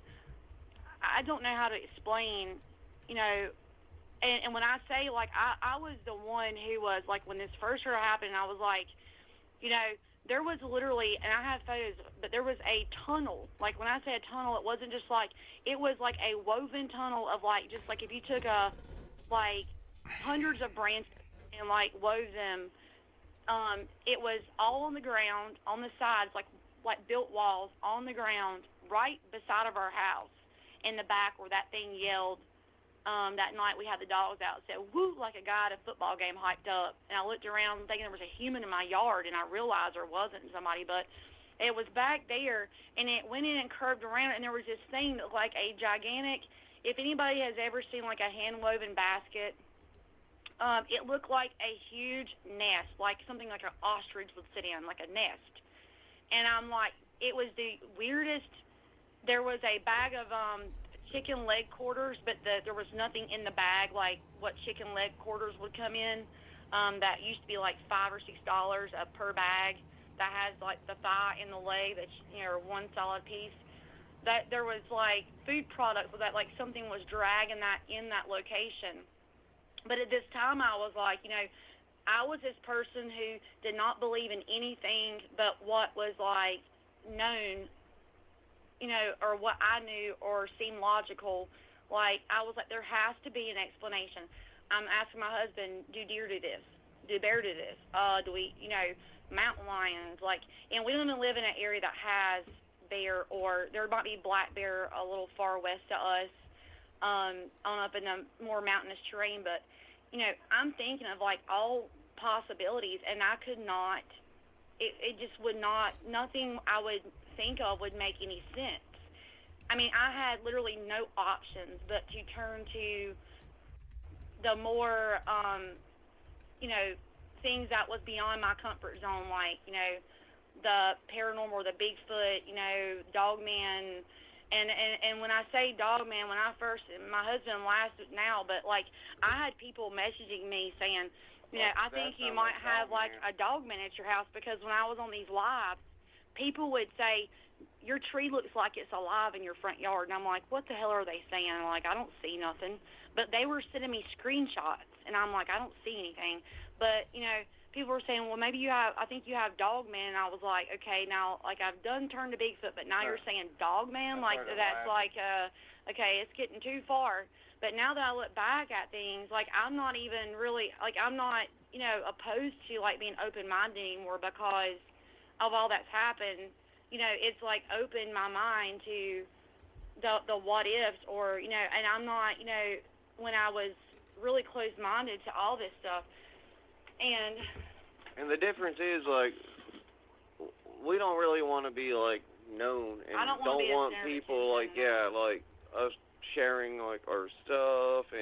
But I mean, like, everything we say, that if we have video for, we say we actually seen it or got video for. Like, I don't care about attention. I'm not one of them people. Like, I totally laughed at her, like, when she started saying about Bigfoot, when all this started happening, and, like, because she didn't believe in none of that either. And I totally was like, all right, okay. I mean, that's a little far-fetched. So she did. She looked at every kind of bear, every signs of mountain lions, and like I know of all, and there's even big claw marks on this tree that we found, that we used to walk in the woods, and there's a tree down I found, and it has claw marks on it, but they're not the claw marks of a mountain lion, a bobcat, and they're not wide enough really to be a bear. Like, bears leave really wide gouges, and they're the weirdest scratch marks, and they're probably, I don't know, like, maybe 7-8 feet up in the tree. And it just, I've seen bear scrapes on trees, like, a lot. And I know bobcats make crazy sounds, too, but like I said, I'm pretty knowledgeable with the woods. I know almost every animal. I was like a National Geographic nerd growing up, and I know there's birds at night and everything. And like, I wish I knew what makes these sounds and stuff like that. It took a long time for me to be able to walk our dogs in the dark down by where that thing growled, because like that thing was so loud that growled at us. Like, it just, even if you had a gun, like, it probably wouldn't stop it. Even grizzlies are hard to stop. This thing was seriously, like, the audio is hard, because what we play is, I played it just off my phone. Right. No speaker, nothing. And even that, even if you played it on the speaker, it still does not justify the intensity of the noises that they actually made. They just can't pick up the frequency like you can hear in real life, and the feeling. Even that thing across that was howling in the background, making that weird noise, a lot of times it'll yell so loud you can almost feel it in the air. And I'd like to know what that is. That thing that's like moaning in the background. And it's weird because it's almost once a month it does that. And when it does that, sometimes all the dogs around the whole valley will all start barking out of nowhere. And the dogs around here usually don't bark unless something like happens, but it's so weird because all the dogs will be barking at one time, like going crazy. And it's like somebody like takes a light switch and just shuts them off. They all stop instantly. Like, every dog at one time just stops. It's almost, I'm not sure if they're like in our area or if they are neighboring dogs, because it's almost like they sound like a pack of coyotes or coats. We hear those a lot. I've heard them my whole life. It's almost like a pack of like yiping coyotes, but like when they get to a certain spot and it's directly across from us in these like dense woods, it's almost, when they're howling and carrying on, it's like when they stop, it's like he said, it's like taking a light switch and cutting it off. Not one whimpers after it, not one howl after it, nothing. It's just gone. It's strange because it's not natural. I mean, even if dogs howl together, or coyote, like a wolf pack or anything, you know, when the alpha or whatever's going on there, you know, when one stops, you'll still hear like some time to time. I mean, it's just like a sudden, like, gone. I can't describe. It just don't make sense. A lot of things don't make sense around here, but holy cows, yeah. I'm not going to tell you guys where we live, but I'll just say we're in central North Carolina. Uwharrie's like 30 minutes from us.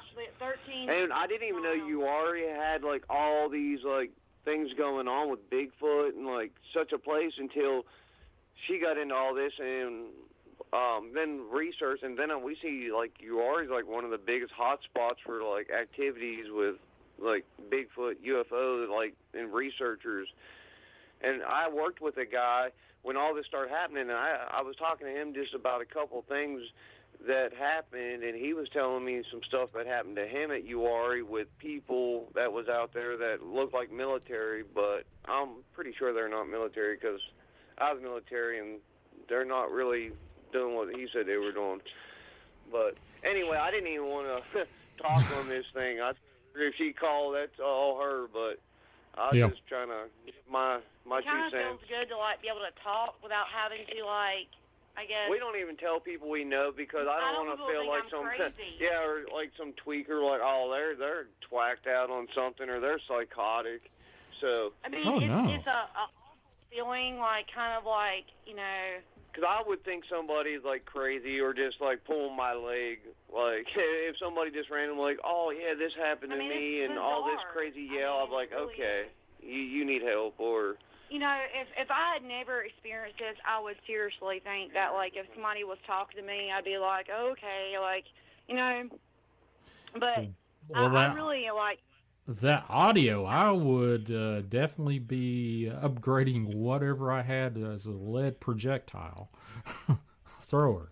Yeah, and the crazy thing is, I ain't trying to blast all of our business, but the crazy thing is like, we don't even have a firearm in our house, which is we have a 22, what is it? It's a pellet gun, but I mean, it's what we got our son one year for Christmas. I have a bunch, but I don't have many. Yeah, all my husband's guns are up north with his brother, and you know, it's just kind of like, you know, when all this happened, we had like 2 machetes. Of course, we have shovels and things like that, but I mean. And honest to God, like, I even told him, you know, I mean, I can go to my brother's house and grab it. We had done that one time. We grabbed, when this was going on, like, the most intense things. I got my brother's shotgun. But even if we were both armed, I really don't think, I'm pretty much certain that I would either not be able to kill these things, or it would not stop them, or whatever. Like, even if, you know, and I even told him at one point, and I know this sounds nuts, but I'm like, you know, your mind has a lot going on when you hear something that's totally out of the norm. And first, like I had told you, I was scared to, like, for my kids.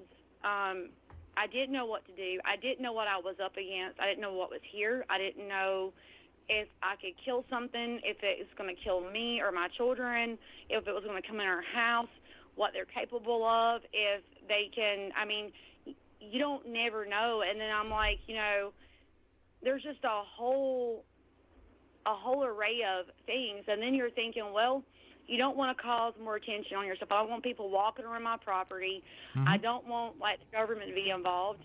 And then you start thinking, well, now, what if you are to pull out a gun? Is it going to piss whatever it is off? And then they're going to come after you with, like, the vengeance, like, 20 deep, or, you know, or more, and, like, or just even one, and make it mad, and it will hurt you. I mean, you don't know what to think, because I don't even know, like, exactly, you know, what I'm up against. I don't. And that's what's terrifying. The most terrifying part of it is not knowing exactly, like, having to answer, not knowing what it is for sure. That's the, or not knowing what it can do. I mean, if it's related to, like, UAPs or UFOs, or if it's, like, coming through a portal, or, I mean, if it can be invincible at times. I mean, you don't know what these things. I mean, I was following, like, I started, like, researching, okay, and I mean, people believe different things about cryptids and things like that. Right. But I started researching, and I started looking up this thing called the Bigfoot bioelectric static theory, and it was, like, very, very similar, and not in, I guess, ways that things happened around here. And when I say that, I mean, like, the chain of events that's happened here with, you know, the orbs and, like, you know, possible Bigfoot, the orbs, the UFO stuff, the quartz. But it's called the Bigfoot bioelectric static theory, and that's where, and it's an actual link, and there were scientists that actually performed studies of, you know, there was one scientist, and these were actually scientists that were involved, but they said that these Bigfoot would consume quartz. You know, they would eat them, and then they would rub their feet together in, like, a rapid motion, and it would create, like, electricity. You know, and I think, you know, they had studied these things, but I know that sounds like kind of like it's way different than what some people believe in. Right. But, you know, with our geological area, like, with it being, like, overabundant in quartz, with there being, like, you know, possible maybe, like, caves or karst systems here, things like that, you know, it all kind of, like, and then it just kind of all made sense that they're, like, kind of like, you know, like, they also had to do with quantum physics and, like, the electromagnetic field, and they said that these things will follow. This is a theory now. The electromagnetic field, the ley lines of the world. So, like, and if you look at the ley lines of the actual map of the U.S. or the world, a lot of those ley lines, and they look like asterisks and things like that, and a lot of those things, like, I would see similarities in structures, with the ley lines, and it just, I guess just things caught my eye, and I was like, well, but they believe that these things would travel the ley lines, and that they would, maybe travel through portals and things like that, wormholes, portals, things of that nature. And I'm not saying that it's, like, true, or, of course, because it's just a theory, but to be, closely related to what was happening here. And then, like, we just recently started watching the Skinwalker Ranch series with all the anomalies and things going on there. All right. And they have a huge shift in their gravity there, a huge shift in, like, certain things that happen, like anomalies that are happening over that property, with, things that are like bending lasers and things like that in the sky, and the UAPs they would see that would just, like, dissipate into thin air or just disappear. We see a lot of UAPs here, which is unidentified aerial phenomenon, or you can call them UFO things, but they're just like balls of light, and they're like, can be capsule shaped or round, and they're pretty low, and they just kind of like float across the sky and just disappear. I mean, me and my son have seen two of them kind of like going around one another, and then like coming together, and then one of them going straight up and then disappearing. Just things like that. So, and I think that they had a lot of stuff going on at that Skinwalker Ranch. I'm not really for sure exactly how deep it goes. I heard Dark Water's story on there about I think it was Skinwalker Ranch, or maybe a different one. But it just seems, to me, and that's just, maybe I'm just my own headspace, but to know they're blood and flesh kind of seems a little, maybe different, but they could possibly be like blood and flesh creatures, but it just seems like they would travel in a different dimension, like, than us, or maybe in, related to something else that's not, that's not worldly to us, what we know.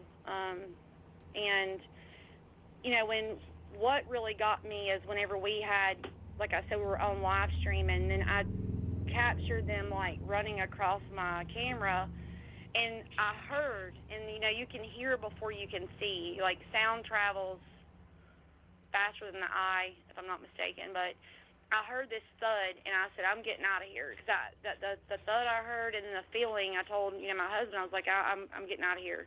Like, I just don't feel right, and I just heard something, and he heard it too. And then when we got home, like I said, I could see those things running across the screen, and I had to slow the camera footage down, and you could clearly see these things jumping and running, look like apes. And there's no, like, questioning about it. You can clearly see them.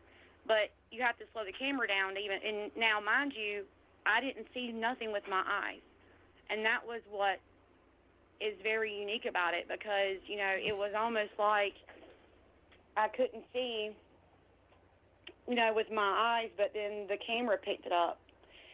And it's just things like that led me to believe, with my own personal experience, that it may be something other than just like a living creature that nobody's actually proven to exist. I don't know if that would make sense to anybody, or, if I don't want to, like, try to say that I know everything or nothing, because I obviously don't.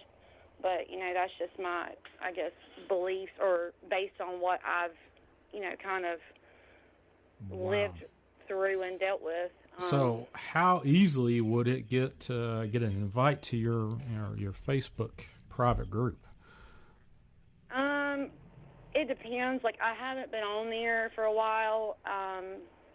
I've only shared that video with like 2 people that I really, really, really trust. Okay.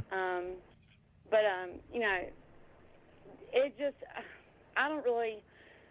I would have to know someone, and I don't want, you know, the betrayal of, like, you know, I don't want somebody, like, if I do share something to somebody and say, okay, and they're, like, doing something with the video feed, or they're, you know, or things like that, you know what I mean? And I have never told anyone, even the people that I've, you know, have talked to about these things, where I live at exactly. I have never shared my location with anybody. I'm even careful of, like, watching for road signs or anything that would even give my location away, because I just don't want the overflow of people. I have to be precautious on, like, all areas. I mean, you don't want to attract people that aren't with good intent either, you know what I mean? So, but I mean, I had thought about it at one point in time, maybe, like, you know, creating a public page, but then again, I have to be very, very careful of what I share. You know, what's private and what's, you know, shared. So, and you really kind of want to, like, if you feel like if you don't cover all the details, then you're not kind of, like, being transparent enough for it to be believable, you know. So right. it's a sticky situation, because you know, if I did say, okay, well, I'm going to create a page, or, you know, make my page public or something, then if I don't, you know, cover, like, all the details, then it could be questionable. Well, you know, is she being truthful? Well, you know, let me see pictures, or let me see this. And I don't mind sharing some things. I just have to be careful of what I let, you know, people see, or, you know. So I just don't want a lot of crazy stuff. I mean, I've been through enough. And like I said, right now, like, I'm not dead yet, which is a good thing. So, I mean, I just don't want anything happening as a result of, like, you know, me not being responsible or thinking it through before, you know. So I just, wow. But yeah, I can see exactly why you do not want anybody around your area, you know, especially if it's just you and your family and whoever knows where you live. You have a lot of people prying around there would probably tick the heck out of whatever it is that you just played a recording with. I know. That's one of the things that, like I said, the fear of mine, you know, and I don't really know what, you know, somebody would demand information from me for, like, you know, I don't need all the problems, you know what I mean, that could probably happen as a result. And, you know, I mean, anything that's, like, you know, that you have proof of probably isn't going to, you know, sit well with other people, like, and not people that's within the, you know, cryptozoology or that stuff, but other people that don't want people knowing about it, you know what I mean? All right.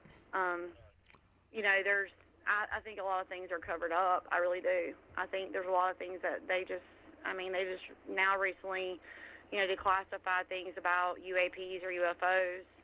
It's just secretive stuff, and I just really think that they don't want some things getting out there. Because people are, you know, from birth you're raised, or you're kind of taught to, you know, not think outside the box, and, you know, this is the way life is, and if it's anything else that's you're not familiar with, then it could cause, like, mass panic. I mean, if they said, oh, well, we can confirm that this is a fact, people would start questioning, like, religion, all kinds of stuff. People would just go berserk, you know. It would disrupt everybody and whole perception of life and way of thinking. And I just don't think they want that, you know, like leaders. And, like, maybe a control thing. I don't know. Wow. It's just a lot. You know, as a, you know, it's easy for people to say, well, why don't you leave? Or, you know, do this. But no, I don't think anybody realizes, unless they're in that position, like, you know, your parents, you've got responsibilities, you've got family, you know, you don't have tons of money that you're paying bills, you know, monthly. You don't have tons of money to pack your stuff and leave out of nowhere, you know, and then you're questioning what's going on. I mean, it's just like, nobody really knows until you actually live it, or like I guess and when you're like cohabitating with these things, it's not like you can. It's not like the same thing as like if somebody was to go pack their bags and say, well, I'm going to go researching at such and such location for research, you know, and because that's what they want to do, and they go camp out or whatever, and they research and they come home. They have a home to go to. When you are at your home and this starts going on, you don't have an outlet. You don't have a way to, nowhere to escape to. So you have to kind of learn to adjust in the best way you know possible, which is really difficult. And you just have to really be sound-minded enough to make the right call and the decisions. Because one mistake could just, things maybe not go the way you want them to. So, wow. Yeah. Mm-hmm. This turned out to be a heck of a call. Beth, I appreciate you calling. Yeah. I didn't want it to be like, I didn't want to do all like, but it's so much to cover, it's really a lot to cover. And I'm probably That's all right. There's a lot that I probably haven't even told you. Like, it's a lot, So, but I'm, it does feel good to get, to talk or to get things out. And, I told my husband, I was like, I'm going to call. I want to call and just, because, I've been, debating on, like, there's a few people I know that do podcasts, but it's just kind of like an iffy thing of, like, telling somebody or whatever. I've seen Dark Waters in the chat, and I'm like, I'm going to go on, and just talk for a minute and, tell my stories. And my husband's like, you don't have just one story. We have multiple stories, This is multiple stories, not just one. I'm like, yeah, I get it, but it's still all something tells together. me you haven't even touched it yet. You kind of scraped the surface of it a little bit. There's a lot. So. Yeah. I would love to talk to you again. Maybe the entire show sometime. Well, just you. Okay. But All right, that sounds good. if you could send me an email and how I can contact you. You contact me. You got my number, obviously. However you want to do it, and I would love to arrange to do an entire show with you. All right, that sounds good. So I probably call private, huh? Yeah, I saw that. I saw that. But yeah, I don't mean to be like that, but I was like, I'm not gonna you're not right now. Okay, So, yeah. well, I'm totally into being private, absolutely. But if you want to call me and we can kind of arrange something a little bit later, doesn't have to be anytime soon, or it could be as soon as you want to. It's up to you. Yeah, we can go over it and then figure out, what we're going to do and what we're not, what I wanted not to do and what I do want to do, and go from there. So, that sounds good. All right.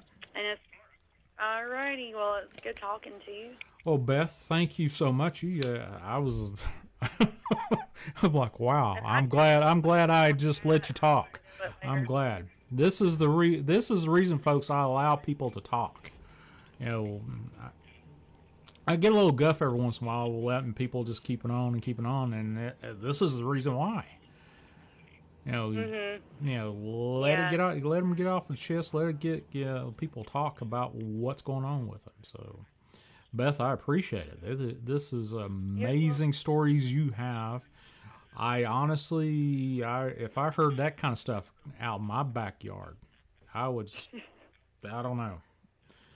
I honestly. Yeah, like I said. Yeah. I feel like, even if time passes and just say stuff is not that crazily going on at that current time, you kind of like, you always have to remind yourself, or for me, like we only got growled at one time, which was a threat. So but what was your husband saying occurred once a month?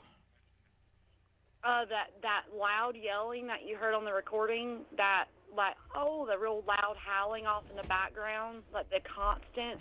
Okay. That was like that's a once in a month situation. Oh wow. Where this thing.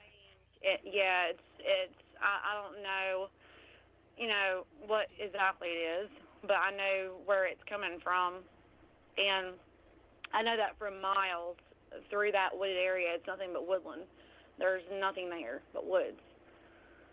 So, but yeah, that's a monthly occurrence.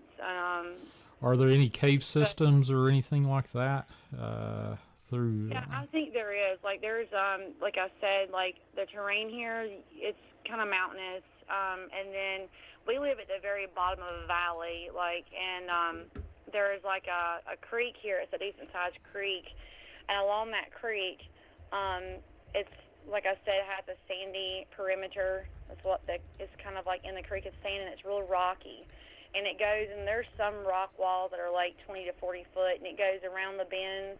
And if you look on GPS satellite, there's nothing out there but woodland and, you know, mountainous terrain, but it ends up running to a major river that goes all the way west to east in North Carolina.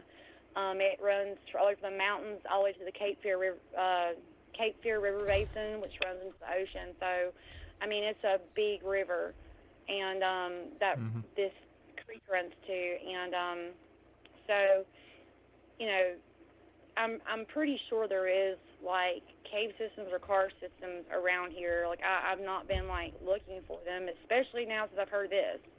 But, you know, when we used to go walk into that creek, when we used to go walking up there and hiking and stuff like that, and that's, I grew up like an outdoor person. Like, I love to hike and walk. That's just who I am. But there was areas, you know, on the hillside before that creek area that when you walk, it sounds like hollow ground, what you're walking on. Like, you can hear, like, the hollowness to the soil that you're standing on, like, when you're walking, like the thumping. It's so weird. So you can definitely tell it's like a hollow surface. It's kind of creepy sounding, honestly, when you're walking on it. But I'm pretty sure the ground's hollow in a lot of places. There's also areas, you know, in that same woods that it looks like, and I don't know if these things can do this or they have to be something that does it, but there's big, gigantic holes that have been dug out, and there's no, like soil beside these holes. Like someone has, like, dug it, like, by hand and, like, laid the soil to the side. And when I say big holes, these holes are, like, 4 foot deep by, like, maybe 6 foot wide. Like, you can lay in them, like, you know, you can literally lay your body in them and nobody could ever see you. Or, you know, you could hide in those holes. And I don't know what digs those big holes out. And then there's no trees around it, like where a tree's falling in. It's just, you know, from the roots making the holes. There's no trees around the area. And then there's also areas where there's just mounds of rocks, like, you know, just big mounds of rocks, like where somebody, you know, would, like, have stacked up rocks for, like, 20 foot, you know, in length or 10 foot length, like piles of rocks. So I don't really know exactly who or what would do that either. I mean, it just doesn't make sense. I don't have any proof or, you know, of what would do that or evidence of what would do that. It just doesn't make sense either. And another thing, too, those holes that are dug out, like, it's just clay red dirt. There's no leaves in them or, like, any type of, like, brush that's filled them up, or you know, there's no moss that's growing in them or grass that's growing in them. It's very awkward. It's just like mud or clay. Okay. So I don't know. I always thought, well, I don't know if anything hides. I mean, you just think all kinds of weird stuff, but I mean, I try to look for what makes the most logical sense, but some things just don't make sense. Anyway. But do you want to stay on? I'm going to go ahead and since I'm like an hour and a half overtime, which I'm pleasantly surprised. It was amazing. I actually had a good feeling about tonight with how the show's going to run. Do you want to stay on for just a little bit? Let me finish the sign off on the show, and then I can. Yeah, okay. Well, let me go ahead and I'm going to silence you. I won't be able to hear you at all, but you'll be able to hear me. Okay? All right. Okay, and I'll be right with you after I get to the sign off and stuff. Hold on just a second, and then I'll talk to you in just a second, okay? All right. All right. All right, folks. Wow, that's Beth from North Carolina that's on the phone. I'm going to try to arrange to have her on for a full show, which I think I about just did a full show with her, but wow is all I can tell you. And Beth, thank you. For those folks that has never been on the show while I'm doing a show, I usually open and close the show with prayer. I'm going to go ahead and do that real quick. And then we'll get her going. Lord Jesus Christ, in thy love and mercy, establish a perimeter of protection around all of us, all the listeners, all those who have participated in tonight's show, and those who pray for us and their loved ones. May the holy angels guard us and all our possessions, establishing a perimeter of protection around us, rendering us immune from any kind of demonic influence. Ask that no demonic bondage, door, demonic entity, portal, astral projection, or disembodied spirit may enter the space of 100 yards in all directions of us. I ask that no demons within the vicinity or any that should try to enter here be rendered deaf, dumb, and blind, that thou would strip them of all weapons, armor, power, illusions, and authority, that thou would bind, rebuke, and disable them from communicating or interacting with each other in any way. Remove them, sending them directly to the foot of thy cross, Jesus, Son of the Most High. Dear God, I ask that you send your angels of mercy, healing, and protection, and support to the folks that have requested prayer. Frank Warren, Shellen Aiden, Amanda and Robert Quigley, Gracie, Julian Jeff, Sharon Guy, Patrick, Brenda, Julie S., Aaron and Erica, Lakea, Razor Wolf's family, Raymond, Tim Tam, Raymond's friend, AJK, Claire Ellis, and Doll for spiritual support. In Jesus Christ's name, I pray. Amen. Folks, go to IamDarkWaters.com. He just redesigned the whole thing over there. It looks. I just actually looked at it while I was on the show just now. Just got the first look-see at it. So if you go to IamDarkWaters.com, subscribe over there, and you'll get a whole heck of a lot of content that you don't get over on YouTube or you don't get over on the Paranormal Radio app or wherever.